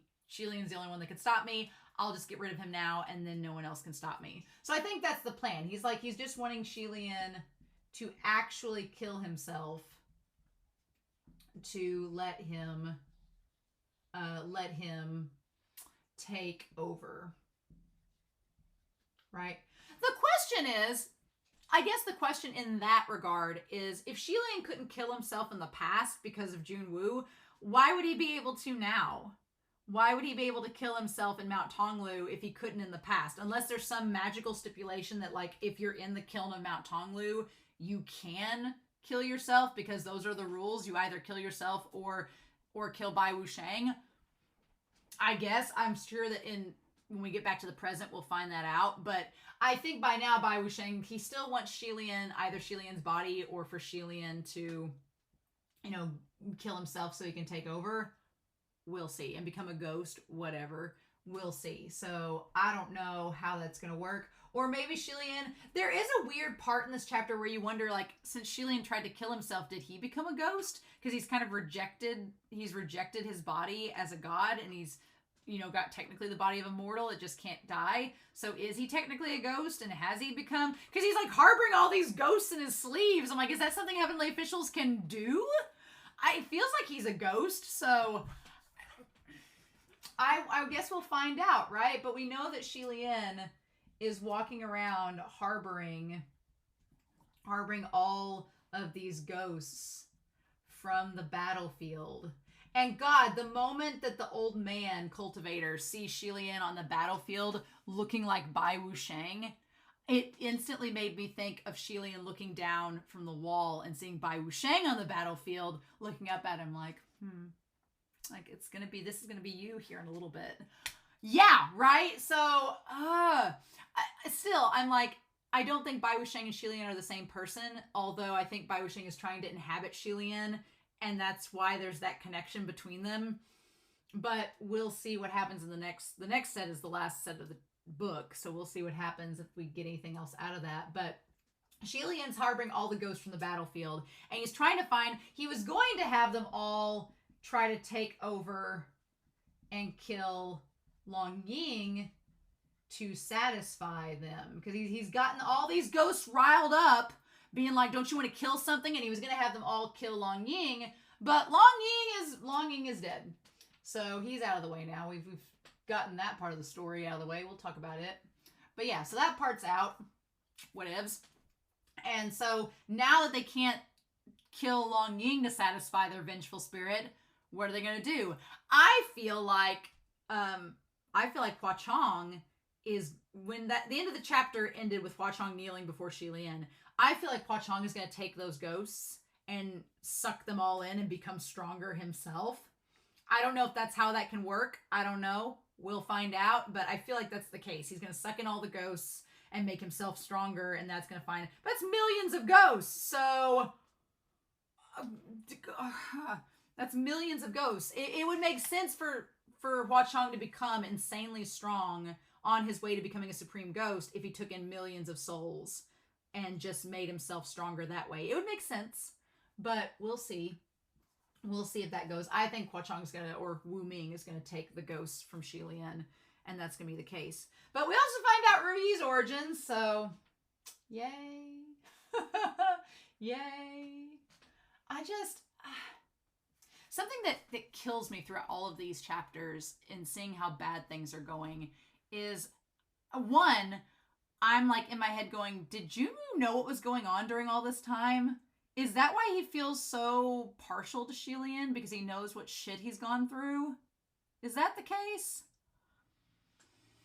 And it makes you wonder why Junwoo let him become immortal. Like, it's kind of a weird thing where you think Junwoo really respected Xie Lian and cared about him, so that's why he wanted him to be immortal. But at the same time, it's like, man, you did not do Xie Lian a favor by making him immortal like this. Although Hua Chong is probably grateful. Maybe that's why Hua Chong is grateful in the long run. Hua Chong is like, man, I don't like you, Junwoo, because you made my Gege immortal, and he went through all this bullshit.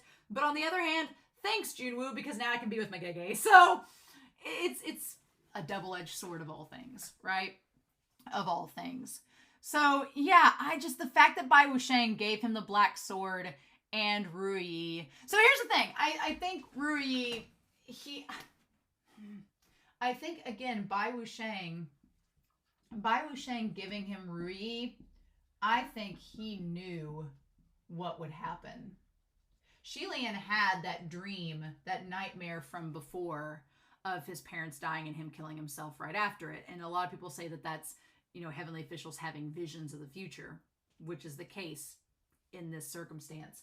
I feel like Bai Wusheng gave Xie Lian Rui knowing that this was all going to go downhill and anticipating somebody was going to hang themselves with Rui. I feel like that was intentional, because why would you care to give him this bandage unless it was just like adding insult to injury, being like, here's the bandage that was hiding your identity that you can't hide and binding you against your people, unless it was just that. And then I think the black sword is a means for Bai Wusheng to technically haunt Xie Lian. Because here's the thing. Bai Wusheng is strong enough, as we've seen through Long Ying, that he can add like curses to objects and curses to a body to slowly wither it away over time. And we'll talk about Long Ying and that monstrosity. But I think him giving the black sword to Xie Lian contained enough of his essence and the essence of evil from everything that happened in chapter 190 that it was a way for Bai Wuxiang to slowly inhabit and slowly seep into Xie Lian to start taking him over. Because they don't pawn the sword. They don't pawn it like they said they were going to. Xie Lian just keeps it, and then once everything bad goes down and Xie Lian breaks, then he decides to take it with him. So that's what I think is happening. I think that's how Bai Wuxiang is slowly like incorporating his presence, kind of like a Reverend of Empty Words, right? And we know that the Reverend of Empty Words has Sean like slowly absorbed it and took it over. So it is very possible that Bai Wuxiang is trying to absorb Xie Lian and take him over. Freaky messed up stuff, right? The part with Xie Lian and Function was hard. It was just really hard. And I feel for Function in a large way. We've talked about this in the comments, but I think the biggest detriment between Function and Xie Lian is they just weren't communicating. They weren't being honest and communicating with one another. I feel like Xie Lian should have sat Function down and explained what happened. Because at this point, if you're not shameful about it, then just explain what happened and let him know, you know? And Function should have told him, because when he says, oh, pawn it for money, he's like, oh, I don't need the money anymore. I'm like, you should have told Xie Lian why. Why didn't you need the money anymore? What was going on with him and Zhan Lan? You should have sat down. The two of them should have sat down and talked to one another, but neither of them did. And so it just got worse and worse and worse, right? And Xie Lian, who is so bitter and so heartbroken. And can we talk about the busker, the street performer at the very beginning? It, like, just to make things worse, you had Xie Lian, who had the street performer stand up for Xie Lian and defend him and then leave, saying that he wasn't going to kill him and then leave. And to add insult to injury, he made it down to the bottom of the mountain and then was in such pain he just killed himself. Rather than stab Xie Lian and have the face disease leave him. And I feel like that for Xie Lian was the breaking point of why he was so upset and mad when he got back, because he's like, I went through all that hell and the one person I saved ended up not being saved at all and ended up dying a horrific death anyway. Like it was all just meaningless and useless. Yep. So it's just really sad. And Xie Lian, like, throwing somebody in the air, nearly killing them. Like, Xie Lian is just not himself. And part of that is probably all this resentful energy building up from Bai Wuxiang and everything else. And part of it is just Xie Lian being like, I have been trying to be this perfect prince who pleased God all this time. And now that image of perfection is just, he's like, I can't do it anymore. And there's a part of you that feels bad for Xie Lian. It's like he should not have to put himself on a pedestal and be this person. I think that's why Hua Chong is so adamant about telling Xie Lian, like, just be who you are. You don't owe anybody anything. Like, he's told Xie Lian this entire time, he's like, you owe them nothing. You don't owe the heavenly officials, anybody, anything. Quit trying to be this amazing God above all. He's like, you're not that. Stop. You're just a person. And that's all you have to be. And just, Hua Chong, just like being so loyal and staying by his side, even when he's doing all these things, which granted, Hua Chong is a ghost at this time. He's had all this resentful energy too. So he's kind of like, well, Xie Lian, I hear you. I'm here to help you. And it's like, But I feel bad for him and Function having this argument back and forth. That it's just, honestly, it's so heartbreaking to read and so heartbreaking to go to. And then the mom and dad, like the part where they're just all tiptoeing on eggshells because they don't want Xie Lian to leave again. And it's so hard to read. But what got me crying was, well, lots of things got me crying in this chapter said, but the one thing that started it off was the mom naming all the food, and she's just trying to make the best of a situation that she knows is bad, but she's trying her best, and Xie Lian just dismissing it. It's like if you've ever done something you regret to like a friend or a family member and you say something out of hatred or anger, and it's not necessarily directed at them, but you're just so mad in the moment that you say it and then you regret it and you're like, damn it, I shouldn't have said that.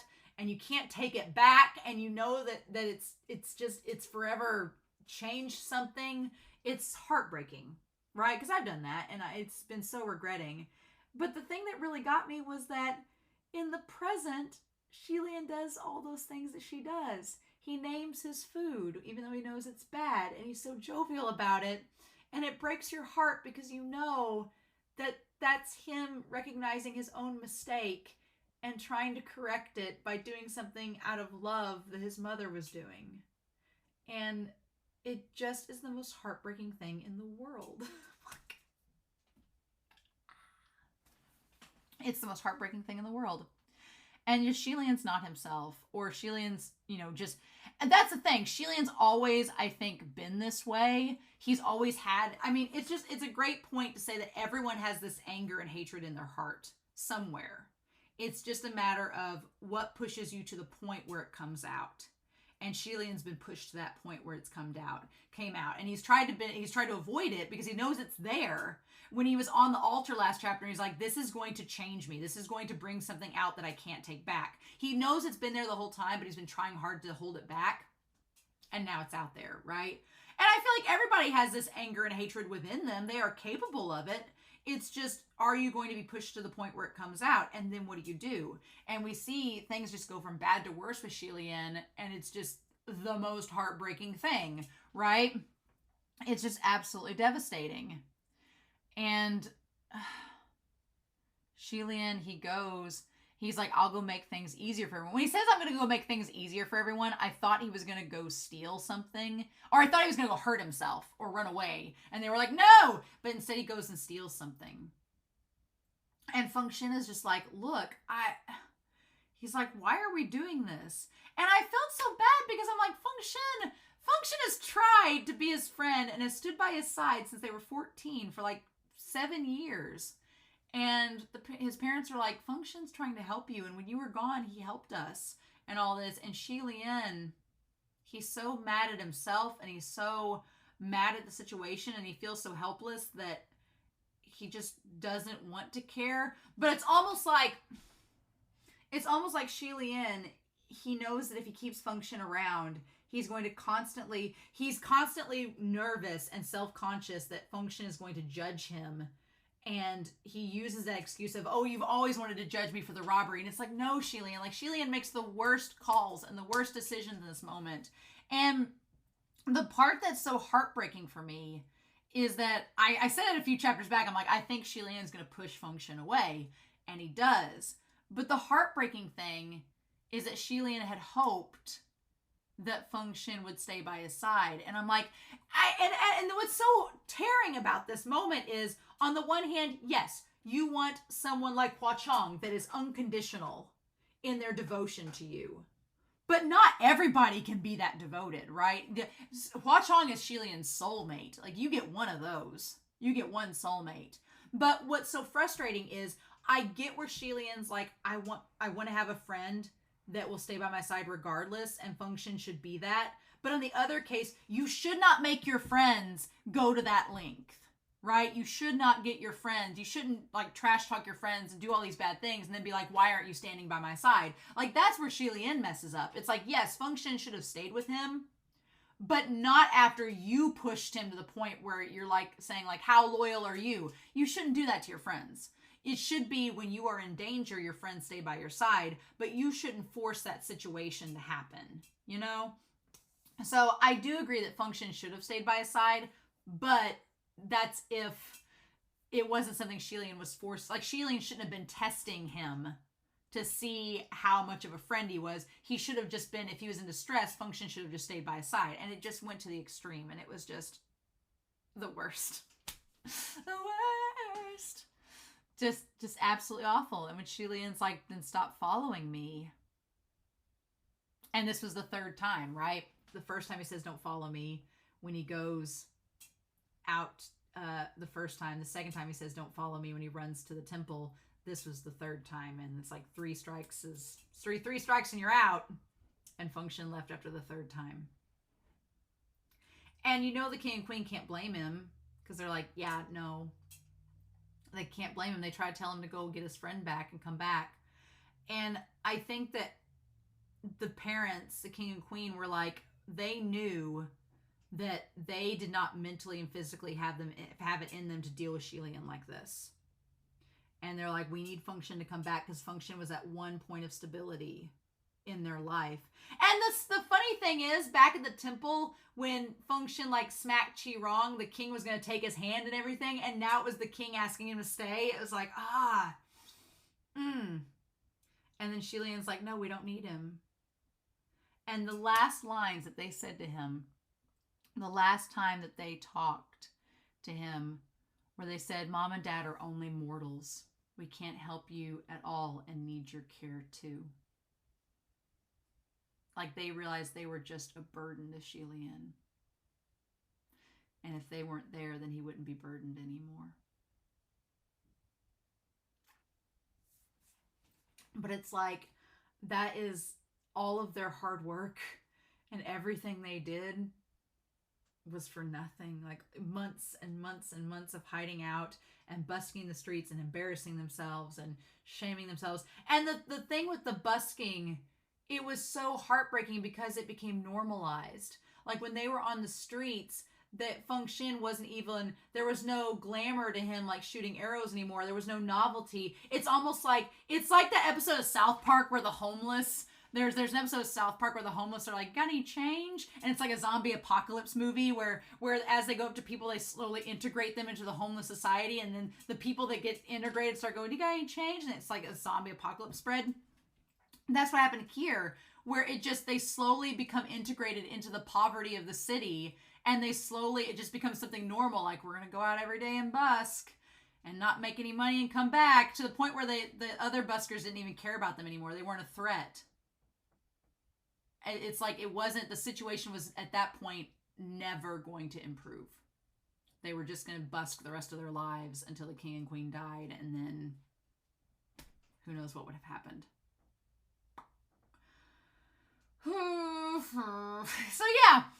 So yeah, and then the scene where the king and queen killed themselves. And Xie Lian just like laughing and crying and laughing and crying. And at that point where he's like, my mother and father are gone and no one's listening. And he goes back and he like bashes his head against the wall over and over again. And then goes and eats the food from the night before and eats it all and throws it up before he hangs himself. And I feel like that laughing and crying, like, it sparks something, like it instantly activates something where Bai Wuxiang like can slowly filter in and take him over more and more in that moment. And it's absolutely terrifying. And that's when Ruyi's born, because he has the resentful energy and blood from Xie Lian, and the resentful energy from his parents' death and him on it. And Xie Lian just screaming for someone to kill him and help free him from the endless pain and torture. And that's when he hears the drums. And he walks for a long time to go see where the drums are coming from. And it's just like, the insult upon all insults is that it's Yongin. And it's them having this celebration. And it's just like a heavenly procession. Like, time has marched on and forgotten Xie Lian and his parents. It's just like they don't even exist anymore. It's like they've forgotten them and moved on and are happy, and Xie Lian's like in the worst possible state possible. And that's when he just like cries and laughs to the point where he like lets Bai Wuxiang into his heart and like decides that he's going to create the human face disease. He's going to do exactly what Bai Wuxiang wants him to do. And what Bai Wuxiang wanted him to do back during the battle, and Xie Lian was like, oh no, I can't do that. And now Xie Lian's going to do it. And he just wants them all to die and curses them. And just laughs maniacally, just like Bai Wuxiang. Like he's doing exactly what Bai Wuxiang wants him to do. He wants Xie Lian to be in a pit of despair. He wants Bai Wuxiang wants Xie Lian to become like him.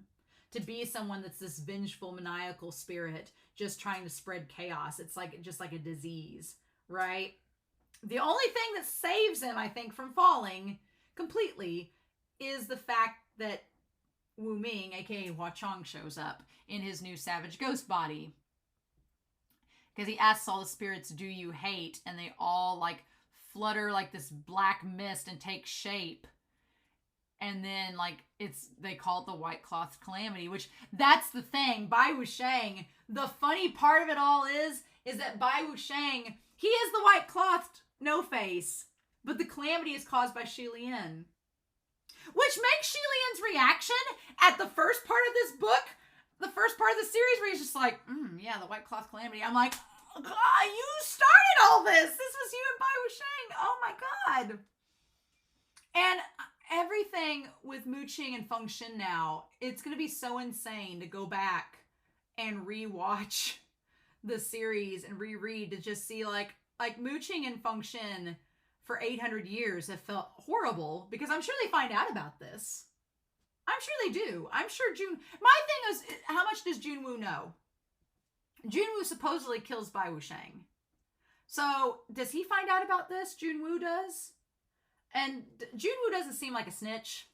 Junwu doesn't seem like somebody that would spread around gossip and tell people. But I'm like, did Feng Shen and Mu Qing find out about this business? If they did, I'm sure they feel horribly guilty for leaving Xie Lian and letting all this conspire. But I don't know if they know all of that. Because I don't think if Junwu knows, he would tell. I think he'd keep that to himself. And that's why he's so forgiving of Xie Lian and so cautious with Xie Lian, because he knows what he's been through. And I think if Junwu knows who Hua Chong is, which I don't know if he does or not, then that's why he's okay with Hua Chong. He's like, be careful around Hua Chong. Be careful around him, because Junwu may be thinking, okay, Junwu may have pieced together who Hua Chong is, because I'm sure Pei Ming has at this point, whatever. But Junwu may have pieced together who Hua Chong is, and it's like, okay, I know Hua Chong can keep Xie Lian on the straight and narrow, because he did in the past, but Hua Chong is also the most devoted person to Xie Lian. So if Xie Lian decides to act bonkers, then Hua Chong is only going to support it. So that could explain why Junwu was like, you need to be cautious around Hua Chong, because he's kind of an enabler. He's helpful, but he can also be an enabler if things go awry. So that part's so fascinating to me. But I don't want to talk more about Junwu until we find out how this all... It's got to lead to Bai Wuxiang's death eventually, right? So until we get to that part, whether it's in this volume or whether it's in volume 7, I think we'll touch on it at some point soon. I don't want to get too much into Junwu, but it just makes you feel like so insane about Feng Shen and Mu Qing and how much they knew about all this in the present. And it makes sense now why Xie Lian has repressed so much and tried to forget all of this, because who would want to remember this? Who would want to remember your darkest moments where you literally turned on the world and became like a ghost and were going to destroy an entire kingdom and kill all these people?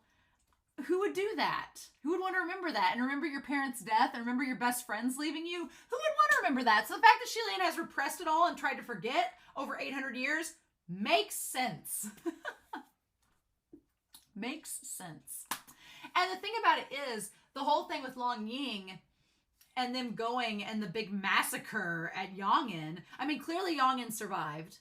Clearly, for at least 500 more years, Yong'an had some more people that could take over and be king and queen.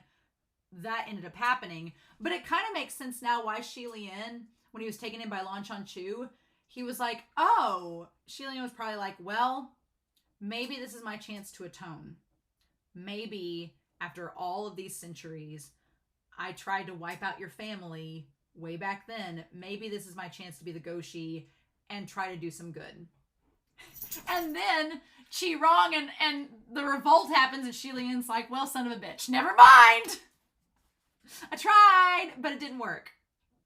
And after that, after the whole thing with Yong'an, the only time Xie Lian gets involved again is with Banyu inadvertently. But then he ends up leaving before things get bad. He ends up leaving before things get bad because he's like, no. Last time I just dealt with this with Yong'an. I'm not going to deal with this with Banyu. Bye. And then leaves before things get crazy. And you can't blame Xie Lian. Like back then when he was General Hua, I was like, why are you leaving the battle? And now I'm like, oh no, I know why. Because you believe your misfortune and you don't want to inflict any more damage on the situation. I get it. I get it now. It all makes sense now. But, God. So, yeah. So, we see in chapter 192, Hua Chong, him just taking the shape around all these chaotic black whirlwinds, and him being like, he's like, I was calling you, Your Royal Highness. I was calling you. And he's like, I'm not the Royal Highness. He's like, you are, and I will never forget your voice or your form. And Xie Lian's like, I told you I'm not him. But again, Hua Chong is literally saving Xie Lian from being taken over by Bai Wusheng. He is saving him. I'm so grateful for it. I love it. And Xie Lian starts to like, he kind of pieces together that Hua Chong might be a soul from the battlefield. But the thing is, Xie Lian has forgotten what happened at the altar. He forgot that the little ghost fireball took shape of a human form. He was basically incapacitated to the point where he didn't realize that happened. So Xie Lian has not put two and two together that Hua Chong is the ghost fire. Has not put them together. He's just like, okay, you're a soul on the battlefield. That's why you're here following me. We'll call you WuMing and we'll go. And WuMing's like, yes, I'll go with you, Your Highness. It reminds me, I'm watching a series called Monster right now. And in that series, the main character, he does something, he's a doctor, and he does something that he believes warrants him to not be called a doctor anymore. So he meets this other character, and this character's like, oh, well, you're a doctor. And he's like, stop calling me a doctor. I've done something horrible. And the guy's like, yeah, you may have done something horrible, but you still have things to do. And so I feel like that message of even if you've committed sins, there are still things people have to do in their lives. It's just part of who they are. I feel like that's going to come back to Xie Lian, and that might save him from Bai Wusheng, is him realizing that, yes, even though I've done these horrible things, I'm still Xie Lian, Prince of Shanla, former Prince of Shanla, former martial god. I still have things to do, and I still want to save the common people. I hope that's what he goes to. Although now, Xie Lian telling Hua Chong, when he was like, saving the common people, what a laugh. When he chides Banyu, being like, that's such a stupid thing to want to do. And Hua Chong's like, it's not stupid. And Xie Lian's like, yeah, it's not. It's not something you should try to like make a promise about. Now we know why he believes that way. At the time, I was like, Xie Lian, why are you so down on yourself? And everybody was like, ha ha ha ha. Like everybody was just like, oh, you'll find out eventually. And then months and months later, we find out this is why Xie Lian thinks that whole idea of saving the people is... It makes sense now, because even though Xie Lian's in such good spirits in the present, and he's so like innocently positive, it seems, it's really just like a coping mechanism is how he is. And he's just really disillusioned from the idea of saving people, because after all these years, it's never worked out and it's always gone back against him. So he's like, what's the point? And Hua Chong's like, well, there is a point. But I do love the idea that Hua Chong still supports Xie Lian in his dreams. And he encourages him, telling him they weren't dumb, even though Xie Lian's completely lost faith in them. Hua Chong still has faith in them for him. And the idea that Xie Lian is like, I'm just going to live how I can, and that's all I can do. And Hua Chong's like, well, then I'll support you. I like the idea that Hua Chong's like, whatever you decide to do is your decision. If you want to be a martial god, I'll support you. If you want to kill everybody, I'll support you. If you want to just be a hermit and scrap collect and we can go live in my manor, I'll support you. Like, just that unwavering loyalty is so beautiful now that we see it in these chapters. And it makes you feel like, even though Xie Lian is so disillusioned and just believes that all he can do is just live life and talk to people, Hua Chong's like, but you were most brave when you were trying to save the common people, because that was such a hard job that you were trying to do. Makes you feel so hard for him, right? And so Xie Lian, they come up with this plan for revenge, that they're going to go to the palace of Yangin and kill Long Ying. And his idea is for all of the ghosts to take Long Ying and kill him.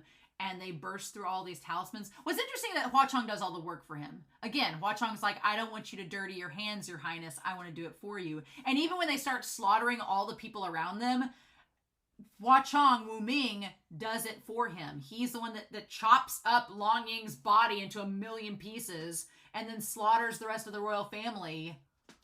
It's like, oh my God. And that's the scary thing, is that I feel like in the present time, if Xie Lian told Hua Chong to do something, Hua Chong would do it.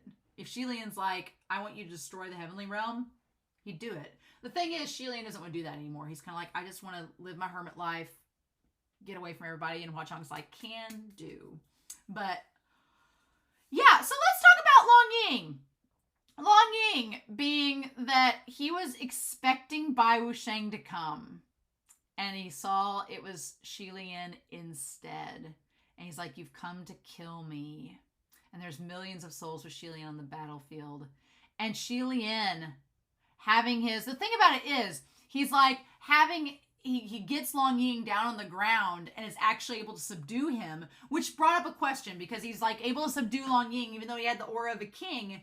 And he said, and Xie Lian smiling under the mask is terrifying, because usually we've never seen Xie Lian have this sinister nature to him at all. It's terrifying. And he's like, without the bondage of his heavenly official status that made him powerless before this man with the fortune of a king. So Xie Lian at that moment, I want to go to the English version of this and see how they translated it. How did they translate it? Because I wanted to see what he said here. Let me find that part here. He's like, he knew it. He could now defeat Long Ying. His heavenly official status had once restricted him and made him powerless before this man with a king's fortune. But he was stripped of such bondage and threw away his godly state. He could defeat Long Ying. So that's interesting that Xie Lian's like, he's completely removed himself from being a heavenly official. He's just a mortal with an immortal body. So Xie Lian could be a ghost right now, but that begs the question of when that second ascension comes. We still don't know. Can he ascend again if he's discarded this, if he's discarded his status as a heavenly official? Can he ascend? I guess he can, because he's immortal again. I guess he can become... here's the thing. Yes. So either Xie Lian was going to eventually ascend again, possibly, or he was going to become a ghost and Bai Wuxiang was going to take him over. That's where we're at with Xie Lian. And Xie Lian's kind of hovering towards this realm more so than this, which makes me be like, Junwoo, maybe you need to step in at some point, like come down and see Xie Lian. But that's the whole point, is that the heavenly officials don't get involved. They don't come down. They don't talk to the mortals. So I don't know if Junwoo would do that, if he would, betray his own rules. Although Bai Wuxiang seems powerful enough, I probably would. I'd probably come down and check things out. This seems like a problem. A pretty big problem. I don't know. Just saying. But yeah. But the idea is that he's about to kill Long Ying and then notices that Long Ying has completely been okay with this. And the way they describe it in the book, it's like, here's Long Ying's body. Give him like the biggest shoulders possible. And then like, here's his like chest. And there's like a face of a woman on it.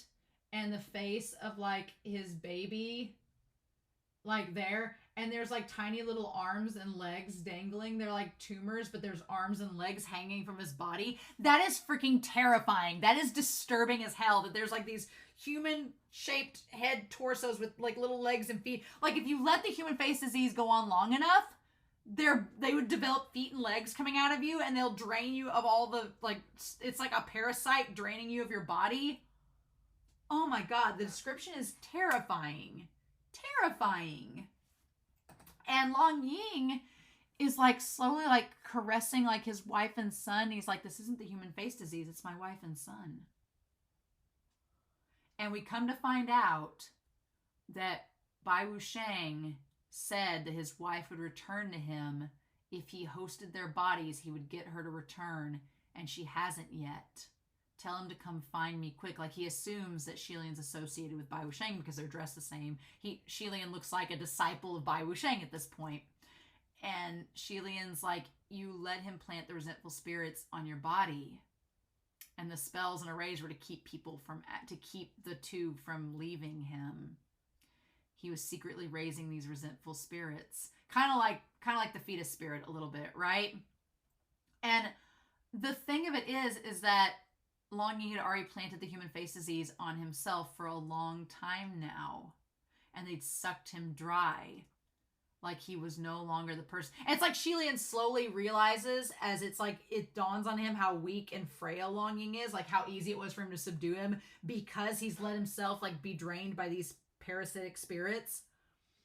That also begs the question though now too of Bai Wuxiang could have lied about everything and made up the rules as he went. When he was like, oh yeah, you've got to murder to save yourself from the human face disease. Hell, Bai Wuxiang could have just made that up so that all those people would have stabbed Xie Lian. He could have just made it up and cured them on the spot of it because he created the human face disease. So all of it could have been a lie. And he just made it work because it was to his advantage. Ugh.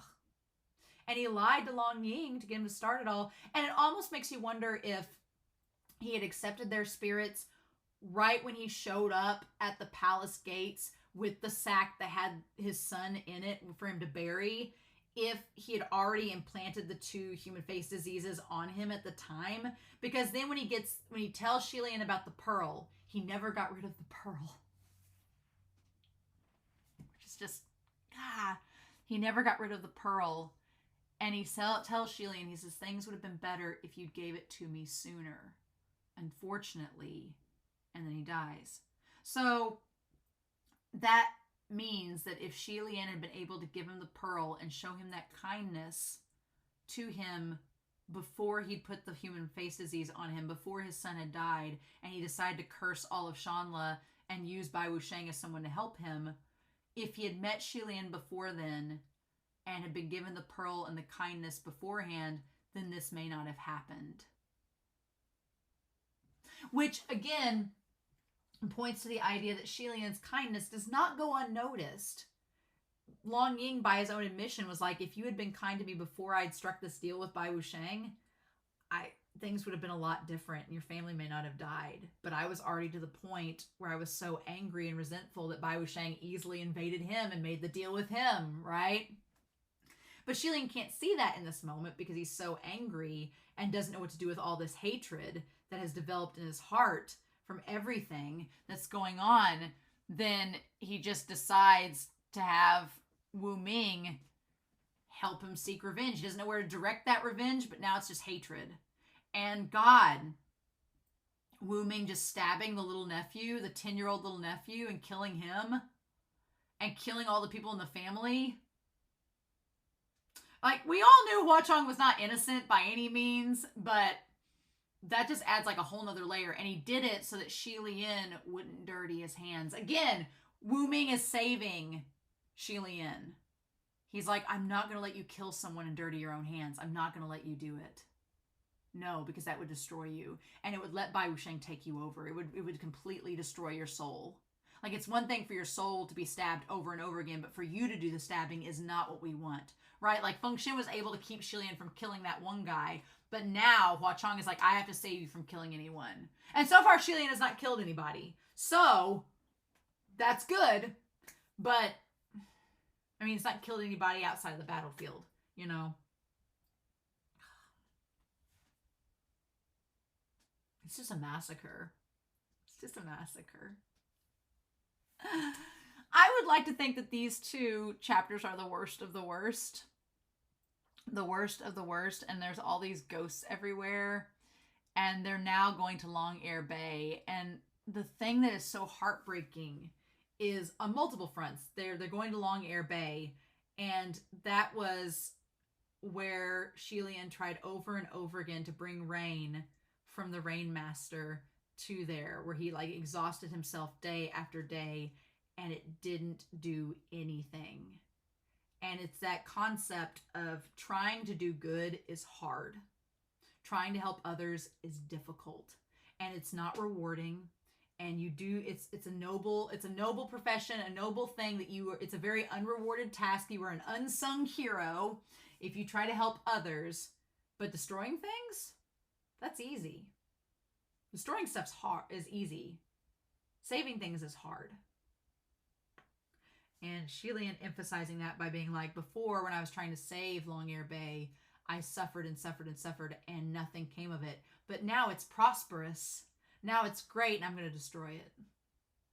So he has the idea in his mind that he's going to go to Long Air Bay and start the human face disease and give all these ghosts somewhere to go. He's going to take all these resentful spirits and he's going to make the human face disease with them, is essentially what he's planning.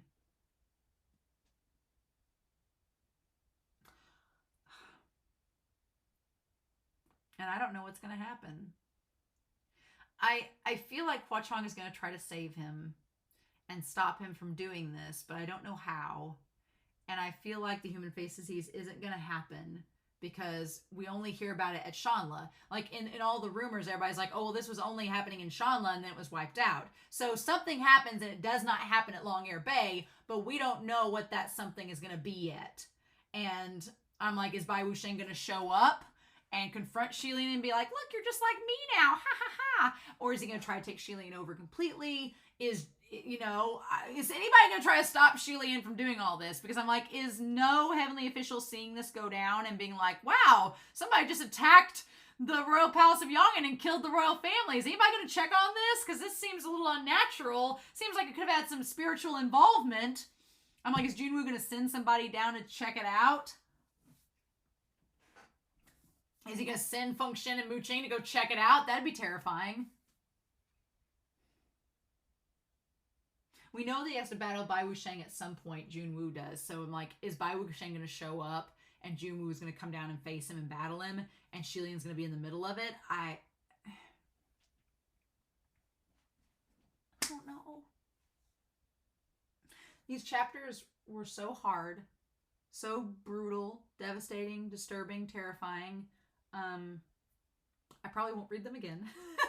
I don't think I will read chapters 187 through 193 ever again. I think I will be done. The only times I will ever encounter them again is with the audio drama, the live action, and the Donghua. And they'll be so I just gotta deal with this 3 more times. That's all. Anyway, if you suffered through this, bless you. I hope you all enjoyed this chapter and discussion. I'm curious to know your thoughts down below, but what can we do, y'all?